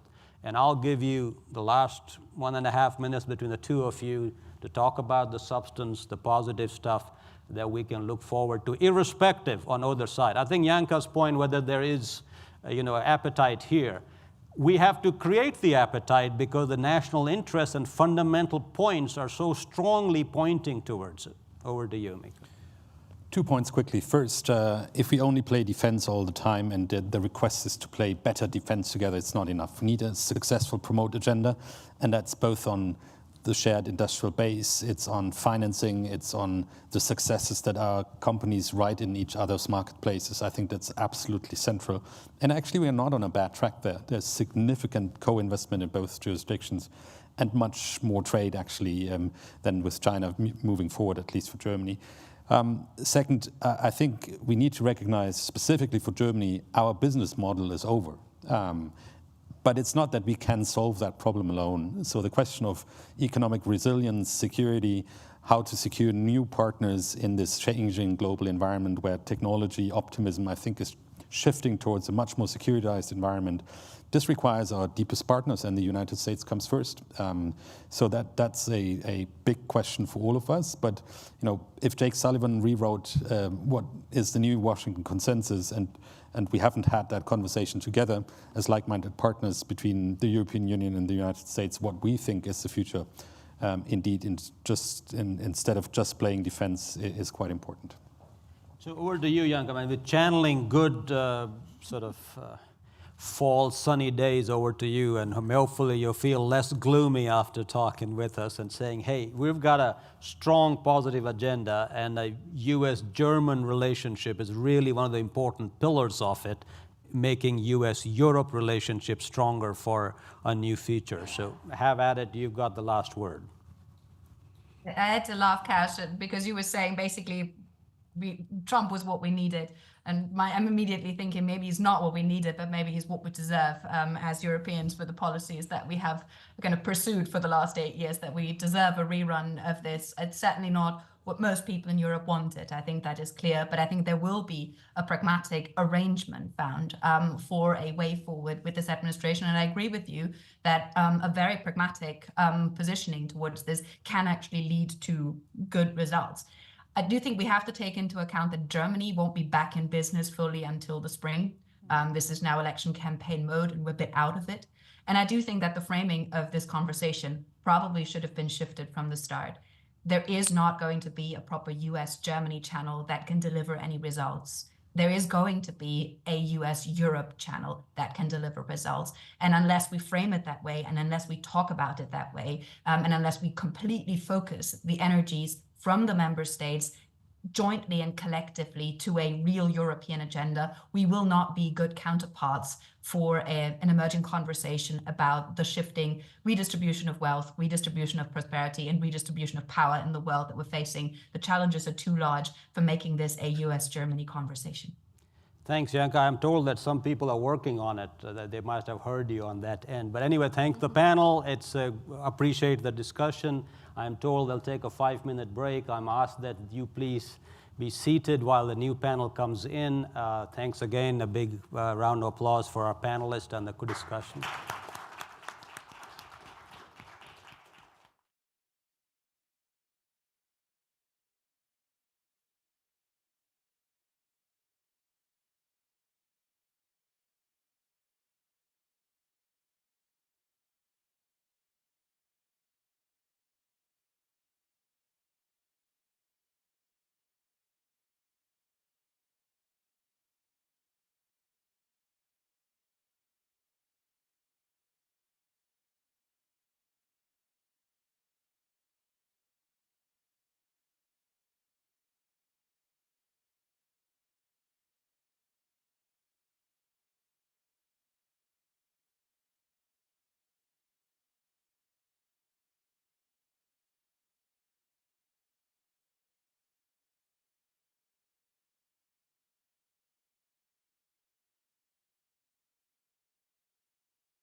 So welcome back to our workshop on the future of US and German policy toward Beijing. After getting a lot of the high-level thoughts and overall approaches, now we're coming down a bit to the nuts and bolts of what's going on vis-a-vis China, which is the economics and in particular the supply chain, which is really standing for a lot of the international trade and investment relations that characterize our global economy. Supply chains came into the global conscience during the COVID crisis, of course, because out of a sudden things were not available and took very long to be delivered. But overall, I think the consensus is that the supply chains proved pretty robust after the initial shock. And in fact, they've withstood a lot of the current trends toward fragmentation, geopolitical shocks in various areas of the world, especially the Suez Canal. And the question is still, however, for the future of the international trade relations, because a lot of the supply chains nowadays run through China, and that is partly by design. China has a policy to seek preeminence in key technologies that they identified, microprocessors, telecommunications, minerals, and so forth. And China has gained quite some prominence because in part of its relationship with the so-called Global South, its Belt and Road Initiative, where a lot of the raw materials were secured by having deals of mining rights, infrastructure projects, and so forth. But of course, that's only part of the supply chain discussion. What I think we should focus on over the next hour or so is to think about what is the current situation. Is it really overly focused already on China in terms of the supply chain discussions? What possible concessions could China extract through its dominance in the supply chains? Is it a strategic advantage? And of course, how should the West, the US, Europe, and other allies respond? There's already a mineral security partnership. There are other initiatives. Is it enough, or what else do we need? To discuss these questions, we have a very illustrious panel. And while I go through asking the participants for their reaction, I will also quickly introduce them. And let's start to my left with Holger Görg, who is the director of the Research Center International Trade and Investment at the Kiel Institute for the World Economy, which he also led for 2 years in the past. Holger, your research interests are in international trade and industrial organization. You're focusing on multinational companies, FDI, foreign direct investment, and international outsourcing. Floor is yours. Yeah, thank you very much. First of all, for the invitation to be here to discuss this very, very exciting, let's put it that way, topic. And there's a lot to discuss, of course. So we'll be talking about the role of global supply chains. And I think maybe I can start with the point you just made. China's role in global supply chains, is it by design?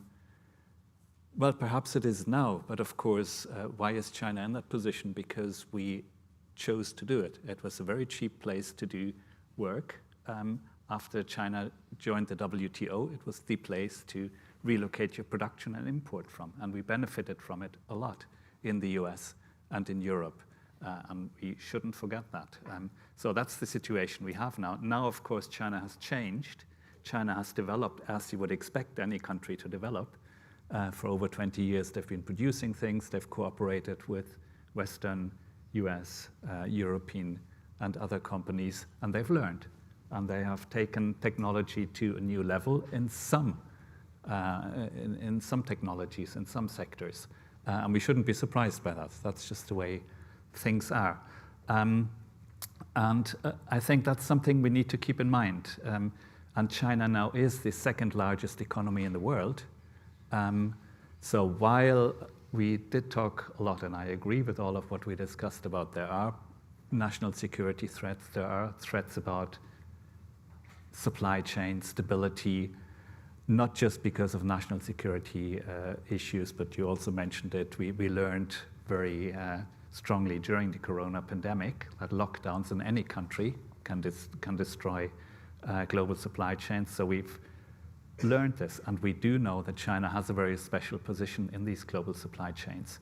So that's something we need to be aware of, and that's something, these economic implications of all the potential de-risking, decoupling, diplomatic initiatives against China, it's something we need to keep in mind. This will have very severe economic implications for the US, for Europe, and of course also for China and for the rest of the world. And I think that's in the discussion so far, which I really enjoyed and where I agree with most of it, but I think these economic implications haven't been discussed and we've forgotten about them. And we need to, perhaps in this hour or in this 45 minutes that are left, discuss them a little bit. Thank you. Thank you, Holger. Turning to David Hathaway, next to Holger. David, you're the principal for China at the Asia Group and non-resident senior fellow here at the Atlantic Council's Global China Hub. You have nearly 3 decades worth of experience at advising the US government, private companies, non-profit and multilateral institutions on China and the Asia-Pacific region. You have a very unique perspective, I think, among the 4 of us. How do you think this looks from China, and how would you respond to the questions I posed? Well, a couple points maybe I'll start with. I think the first is in approaching how to address the supply chain issue in China. I think the U.S. and Germany are coming from some fundamentally different directions, and by that I mean, in the U.S., if you had talked to us, 8 to 10 years ago, the business community was the pillar of the relationship. The U.S. government listened to companies. Those interests were important to the government, and I think, as we see where we are now, that's really flipped. Security has really come to the fore as the dominant animating force behind the policies that the U.S. government is making towards China and towards trade and towards what companies can and cannot do. So I think that's a really important distinction. Germany's in a much different place, obviously. The economies are very different. Germany's reliance on manufacturing is so much heavier than here in the U.S. Sectors like the auto sector, I think, are something like 20% of Germany's economy. So, the German government has to pay attention to that. To that end is clearly, at this point, still much more supportive of the interests of German businesses in China. So, the animus, or what's driving policies towards supply chains on both sides are just very different. So we'll have to see where that goes. One other point I wanted to make was just that, it's very clear, at the same time, and I think somebody said that up here just a while ago, that, the economic, or, the economic manufacturing trade situation for Germany is coming into a new era. The Chinese, have been, they're, in a word, they're coming for Germany's high-end manufacturing, and that's been clear for some time. And so what does that mean for Germany and supply chains? That's a big question. Right. Yeah. Thank you. Last but not least, Matthias Krämer on the very right for our viewers. When we're talking about German manufacturing, you're the right person to ask some questions, because you are responsible for external economic policies at the Federation of German Industries, or as we call it in Germany, the BDI, the primary lobbying organization for German manufacturing. You've been with the BDI for 25 years, and you're a well-known figure in international meeting circuit, because you represent the BDI at the B7, the B20, and other fora as well.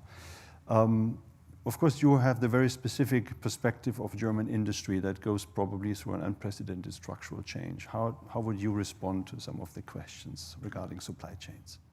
Thank you, Martin. And first of all, let me also thank you for the invitation to this very interesting event today. Thanks to the Atlantic Council and the German Embassy. It's a great pleasure to be here.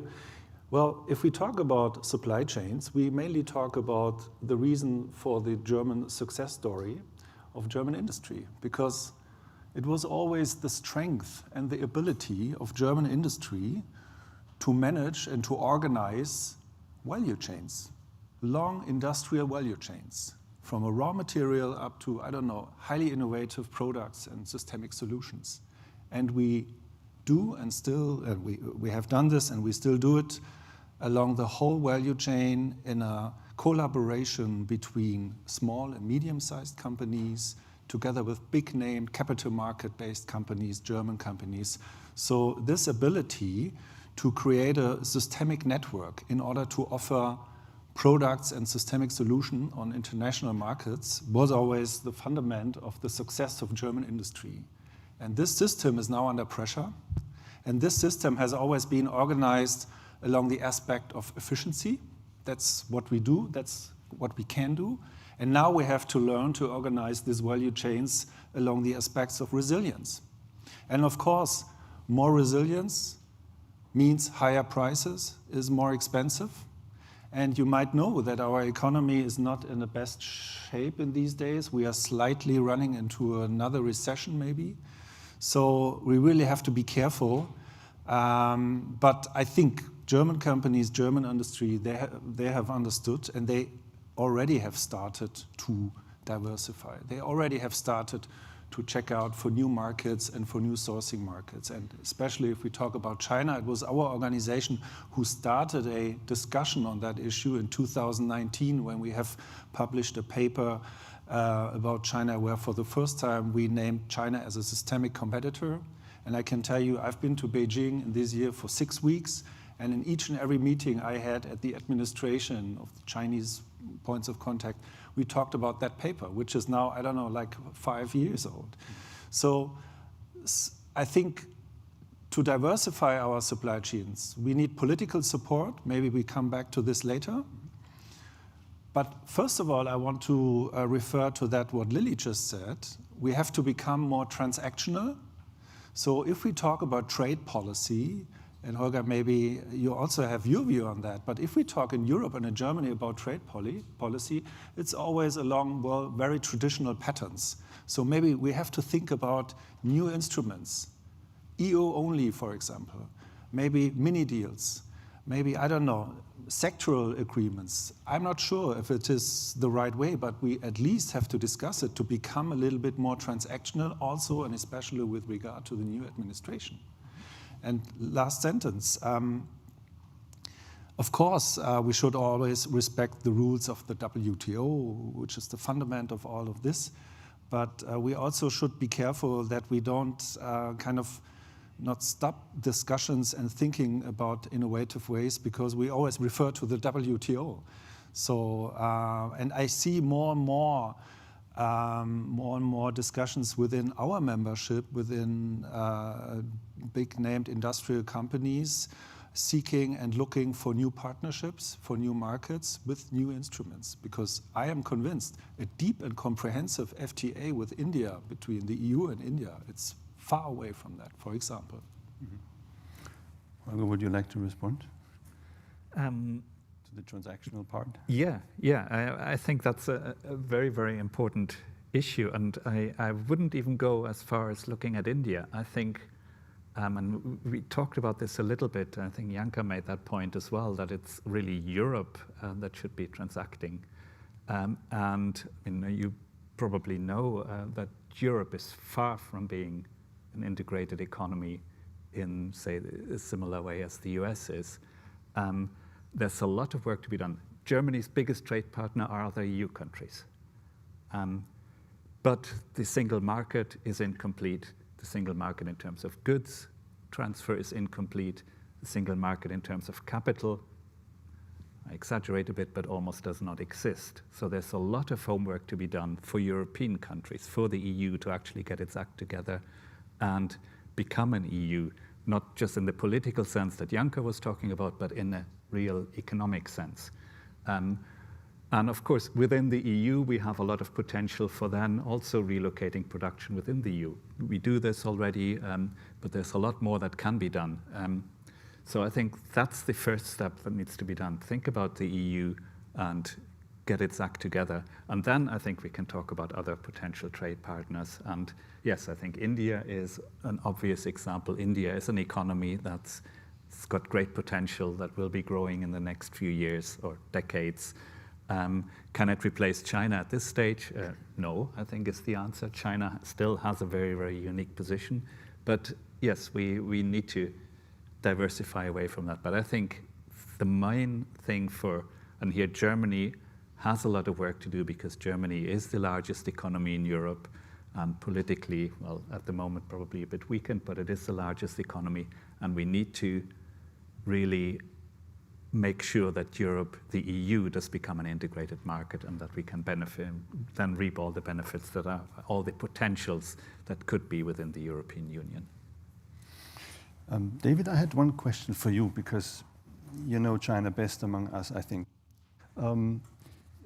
The central role that China is playing, one could say, well, to some extent it happened because of the trade relations that we just discussed earlier for 20 years. There may be also some insecurity in China of really having access to all the resources they themselves need, because they are a growing economy, they're very heavily dependent on exports. But one could also say, well, you know, given what else is going on in the world, the security competition, the geostrategic competition between China and the US especially, the new nationalism in China since Xi Jinping, is there also an element of China trying to develop some tools with which it could coerce its competitors into certain actions, or to respond to perceived pressure, say, for example, from the US Navy on the Malacca Strait and these kind of strategic bottlenecks that China is facing. So to what extent do you think is it economic that China has grown into this big role in having a lot of supply chains go through it? And to what extent is it really from a strategic, geostrategic angle? Well, in a word, I think it's both. Forgot the point I was just going to make. China, it was interesting, I think it was on Friday, China's vice minister of commerce, was responding to a question at a press conference and basically said that, look, China is, we are ready for what comes. We have prepared our supply chains and our manufacturing base and our economy is set for whatever you want to throw at us, so we're fine. So there's a good deal of confidence there, and I do think that the drive towards being less dependent on economic entanglements with the United States and others that are acting against their interests, are really driving that. You have this concept of dual circulation that the Chinese have put out there, which not all that well understood, but it really sort of is meant to stress-proof their economy in many ways. And on the security side and geopolitical side, I think the very easy ride that China had after the WTO, where the entire world became so dependent on its supply chain, its industrial base, and all of that.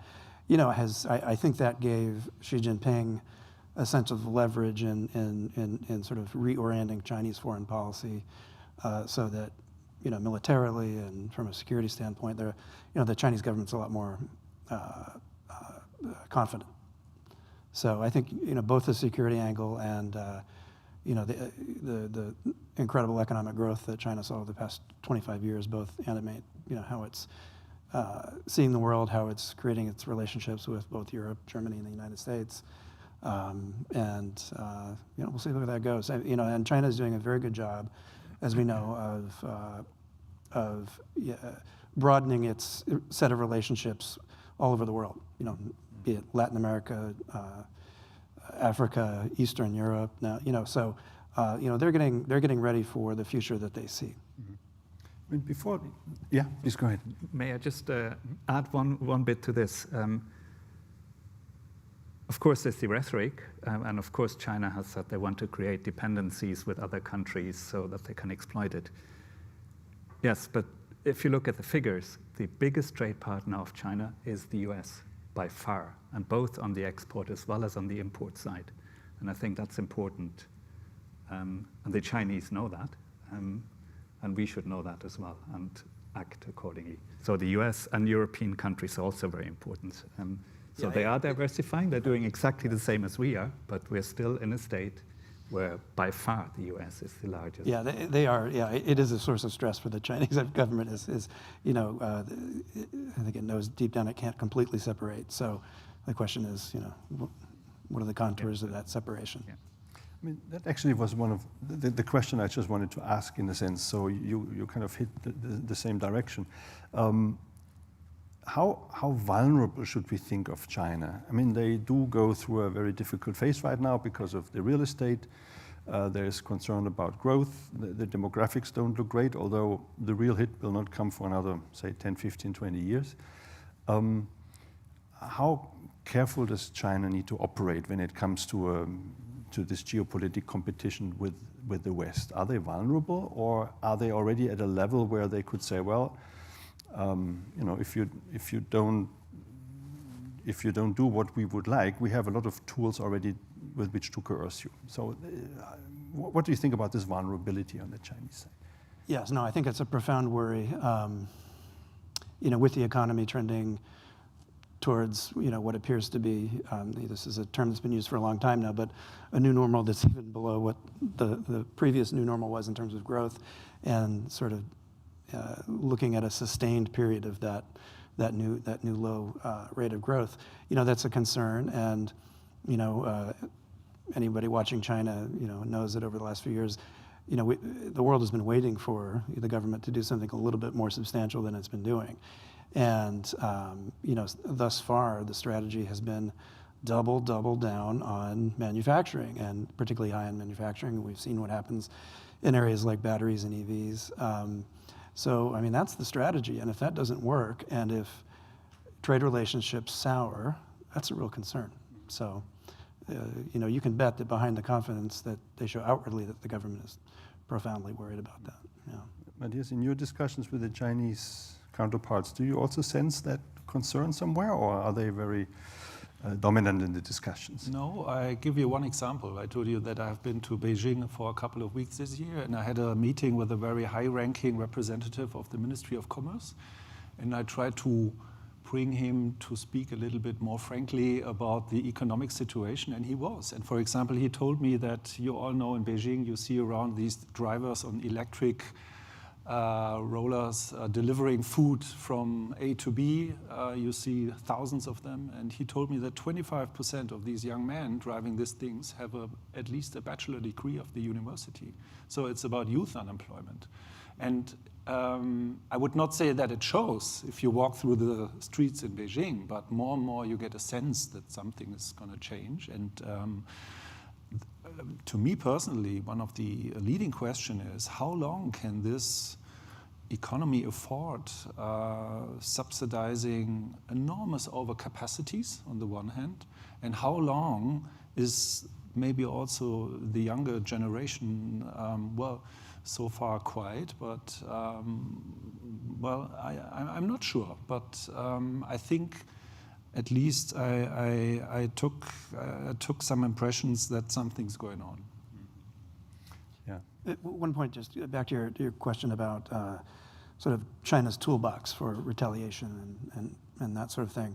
So, the Chinese government has been building that toolbox for the last several years, most recently coming out with yet more sort of export rules for critical minerals. And so you can bet that they're getting ready to potentially use those.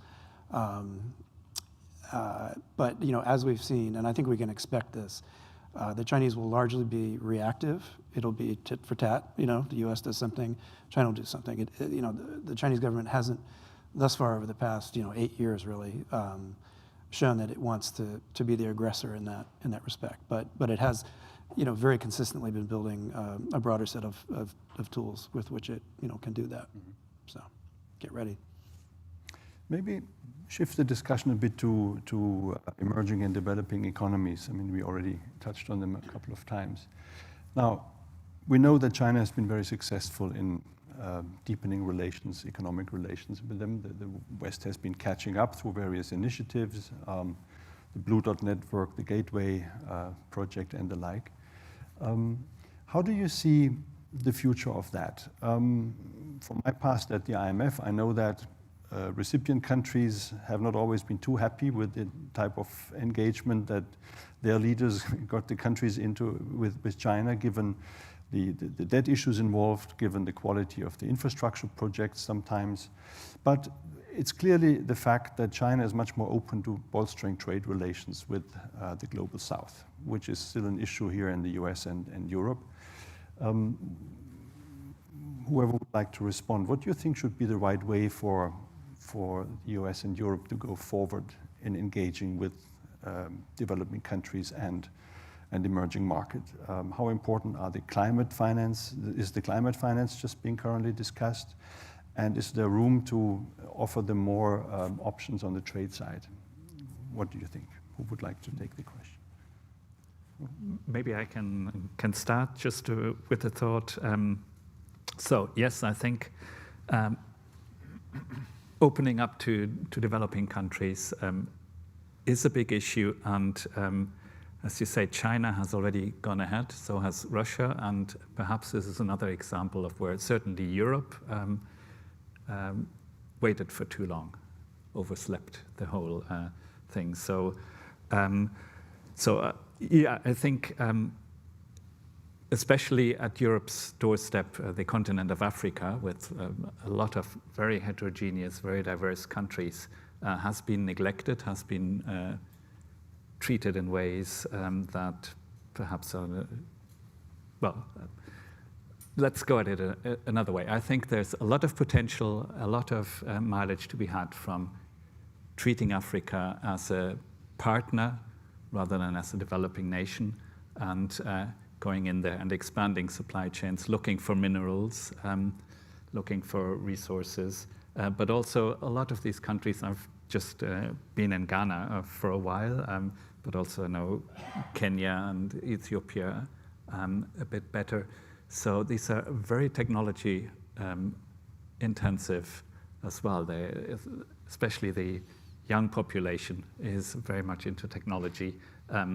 So I think there's a lot of potential there for expanding supply chains. And also, I mean, we talked about India as a growing market.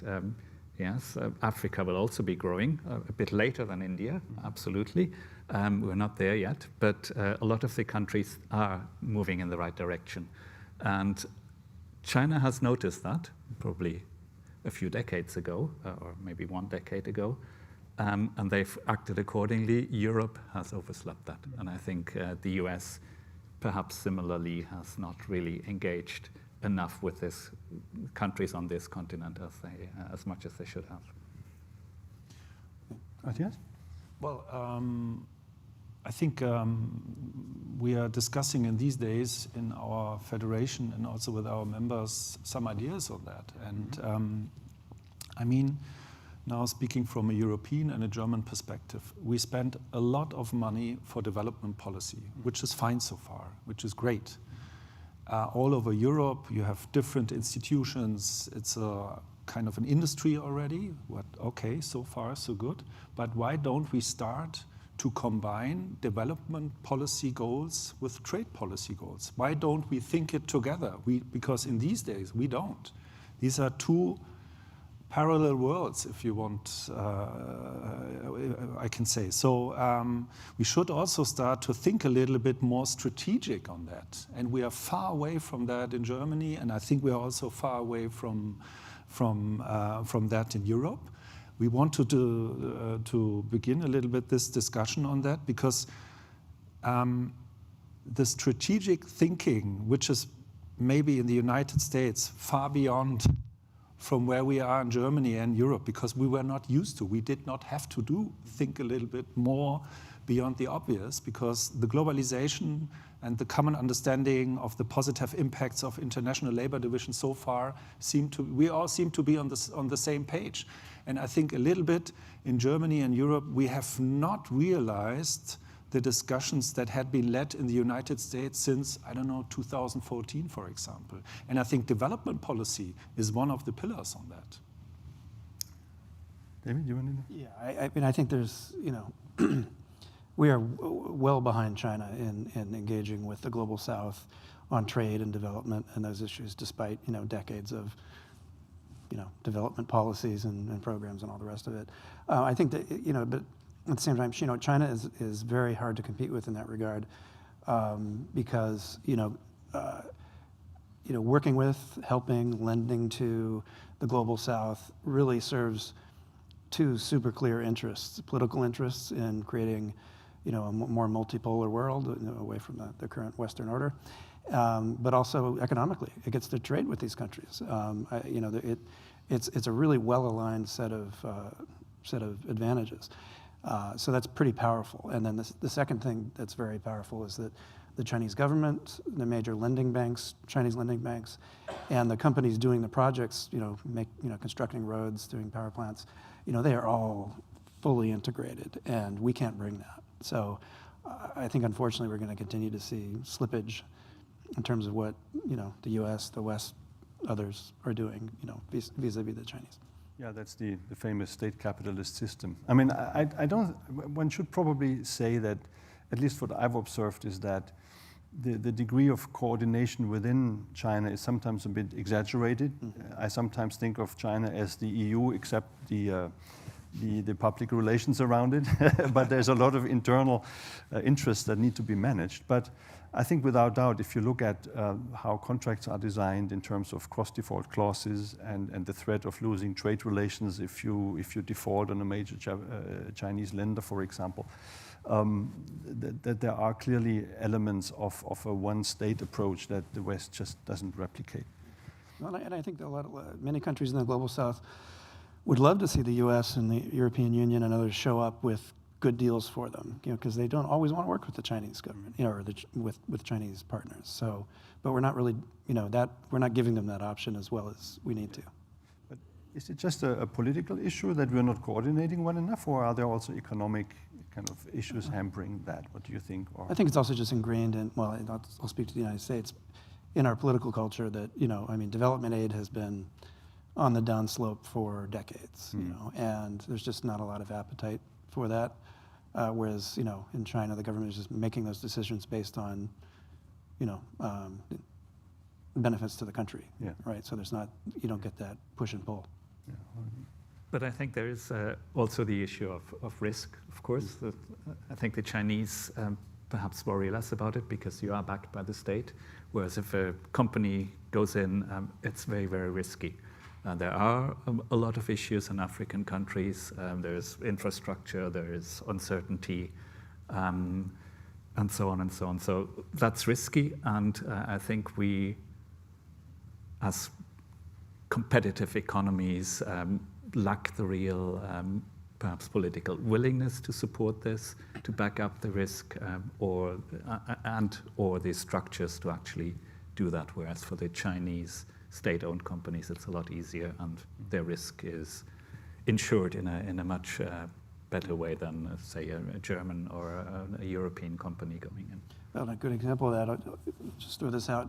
So Rio Tinto has or had, I don't know, this was several years ago, a concession in Africa for mining, and it was just sitting on it because this site was so far from any port that it was just sort of undevelopable, right? I mean, because the economics of it just don't make sense to a normal investor.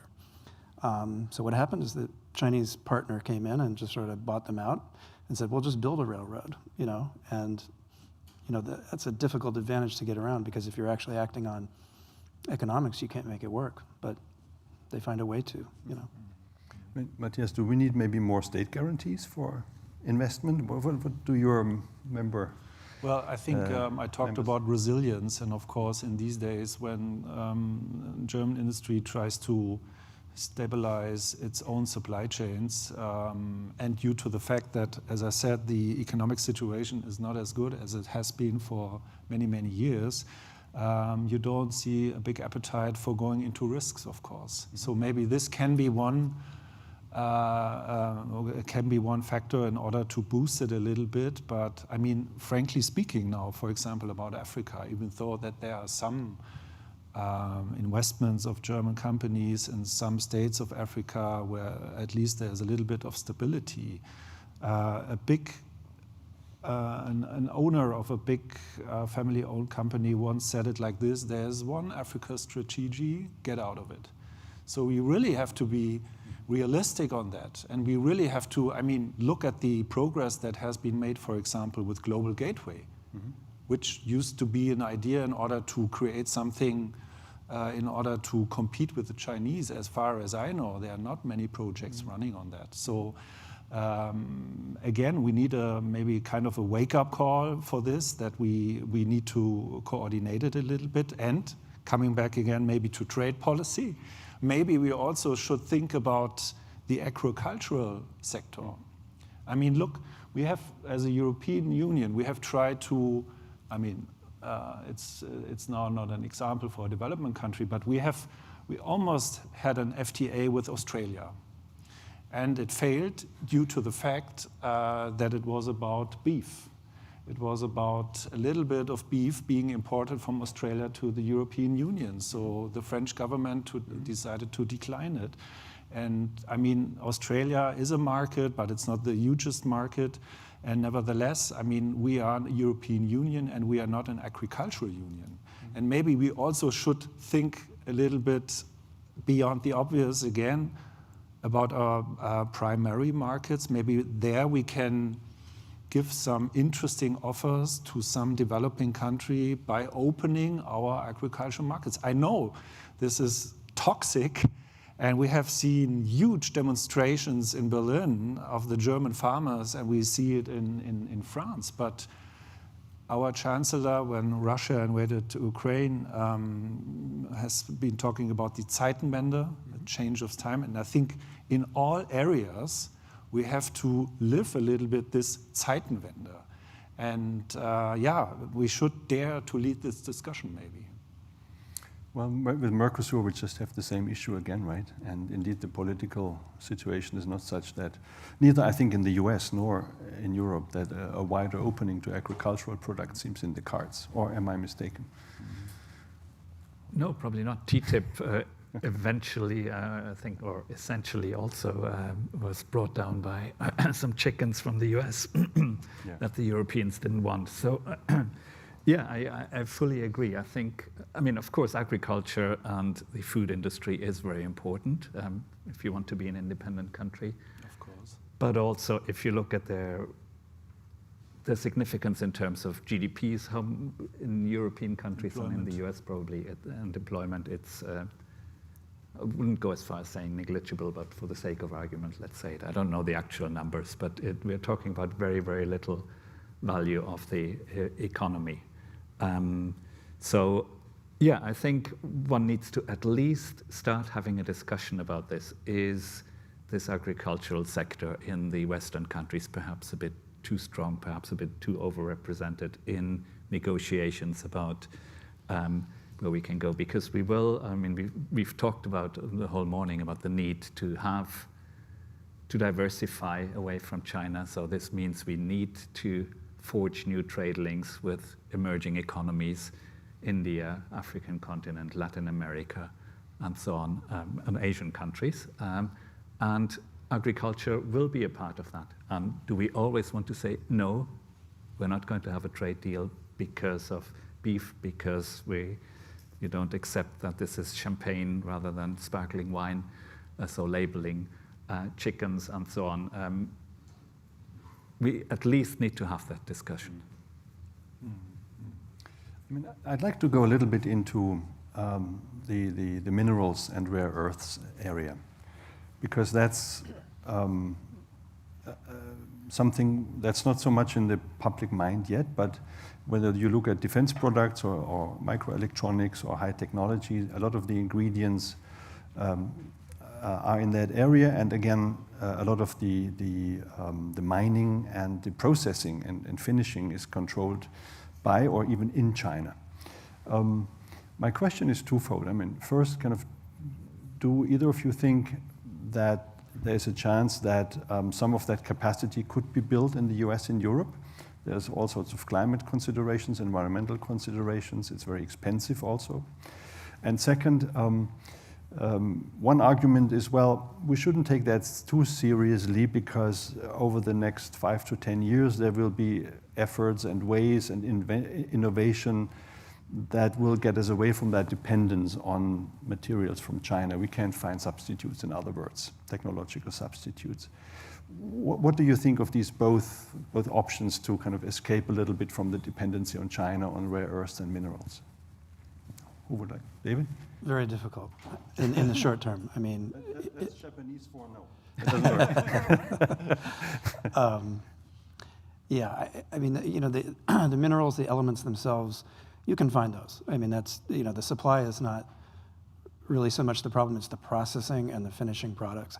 And that ecosystem is hugely well developed in China, and it would take us, I mean, you know, we can't even site a plant in, you know, it would take 2 to 3 years to get approval for something like that, based on environmental and other concerns. But I mean, the know-how, it's just not here, right? And getting that, I mean, you know, I was talking to a person that I talk to regularly about this, who's in that industry and consults on that industry, and you know, he said it would take a moonshot approach in the United States if we were to want to replicate that ecosystem here. And And that's not, DOD giving $50 million grants to individual businesses. It's, the United States putting, $1 trillion into this over 10 years, right? So flipping that in the short term will be hard. I think, what we're doing now, and it's good that we're doing more of it, is really looking around to other countries and other places and doing some work here to kind of just get away from the Chinese ecosystem as much as possible. But it'll be slow. It's a tough one. Yeah. Yeah. Well, I think, of course, the dependency from China with regard to different materials is enormous on the one hand, but on the other hand, I am not too pessimistic on that, because I think we see more and more different possibilities and different markets. For example, the country of Kazakhstan, they're highly interested to get in touch with German industry, and they do a lot in order to tell us we can provide any raw material that you need. So, but again, there we also have to get into action. I think it's the same with Canada, for example. We had a lot of delegations of different Canadian provinces this year and last year coming to us and showing to the Federation of German Industries what kind of raw materials they all have and what kind of materials could be offered to German industry. So I am not too pessimistic on that, but with regard to the innovative technologies, I'm not an expert on that, but I always believe in innovation. And maybe if the pressure is as high as it is now, I would say maybe this is one of a next pillar in order to get rid of these dependencies. But the awareness of this, and again, the Zeitenwende also in that issue, I think is in the minds of German industry, definitely. Yeah, maybe I can add something on it. I, of course, also believe strongly in technology, and we've seen a lot of technology evolving in the last few years. Just on this particular issue, perhaps an anecdote. I started my PhD a long, long time ago, about 30 years, and I remember one of the first talks I went to was by an eminent Oxford environmental economist at the time. And he essentially said the gist of the talk was, oh, don't worry about the environment, technology will sort it out. And you see where we are now. So perhaps now here with this issue, we have stronger incentives at the level of the firm to actually do something. And if we have these incentives, then I do believe that this can happen. But I would have my doubts. And to the other, I mean, you already said it, it would be very, very expensive in the short run to move away from China. We do have some of these resources in Germany. I learned the other day, some rare earths, but it's just too costly. It's too costly, and I think the society is not convinced. Yeah. You will have enormous obstacles against any mining project. For example, we also have enormous discussions about carbon capture systems, for example. So we're right at the beginning there. Yeah. So, I mean, we're talking about moonshots, the Zeitenwende, we're talking about ending agricultural protection in the US and Europe. These are tall orders. Maybe it's fitting that a key advisor of the new president talks about going to Mars, even further than the moon. But on that note, last question before we come to an end, and please, if I could have a very quick answer. It sounds like we're all kind of very pessimistic about the outlook in terms of kind of getting away from these dependencies, of being in a disadvantage with regard to the geostrategic competition with China. Is there anything that kind of strikes you as where we should, as an area where we should be optimistic, say, over the next 2 years? I mean, Matthias, maybe start with you. I always prefer optimism, of course, and I think if there is one positive aspect of the current economic situation in Germany, I think Germans must be pretty much under pressure before things get done and before things might be changed, not done, be changed. And I think we are running into a situation, I think, where everybody has understood that we need tremendous changes in different policy areas. We lead discussions now, for example, in Germany with regard to security policy, to how to defend our country or Europe. these discussions, I'm not sure, Holger, but the way how we lead it now, I could not have imagined, I don't know, 3 years ago. So we needed a war, that's what also Janka Oertel said, which is very sad. And I always remember to our American friends, I fly back to Berlin tonight and Kiev is 1 hour flight. So it's so close and it's so sad. And yeah, so I think there's now the time now for this Zeitenwende. And I also would say that we are also ready to get in touch with the new US administration, and we should all try to create a positive agenda, as I said, and becoming more transactional on that. Yeah, in terms of where the positives can be found, I mean, I agree. You know, the pressures that have come, you know, this very slow turn away from this industrial ecosystem in China that we've created and become completely addicted to, the last few years have clarified that that needs to happen. So it's a slow turn, but it's turning. And I forget who mentioned it earlier, but the proliferation of more plurilateral and other groupings, has been very positive to see, and and those are very good things. Unfortunately, we've got an administration coming in where we're not quite sure, what the appetite for that will continue to be. But long arc, those are good things. Right. Okay, you have the final word. The final word, very quickly. I think so. The positives for me are that I think there's more scope and more. I take it from today and also from some other meetings I've been to, also with some representatives of the US, that I think there's more appetite now for US, EU, Germany collaboration, cooperation, and I think that's a positive thing. I think over the last decade or so, at least my feeling was that we kind of drifted apart a little bit, and I think we're now coming together, hopefully. That's my optimism. Thank you. On that optimistic note, thank you, Holger, thank you, David, thank you, Matthias, and thank you all participants of our workshop today. This closes the official part, and we say goodbye to our viewers, and I believe there will be some informal discussions over lunch coming up. Thank you very much, everybody. Thank you.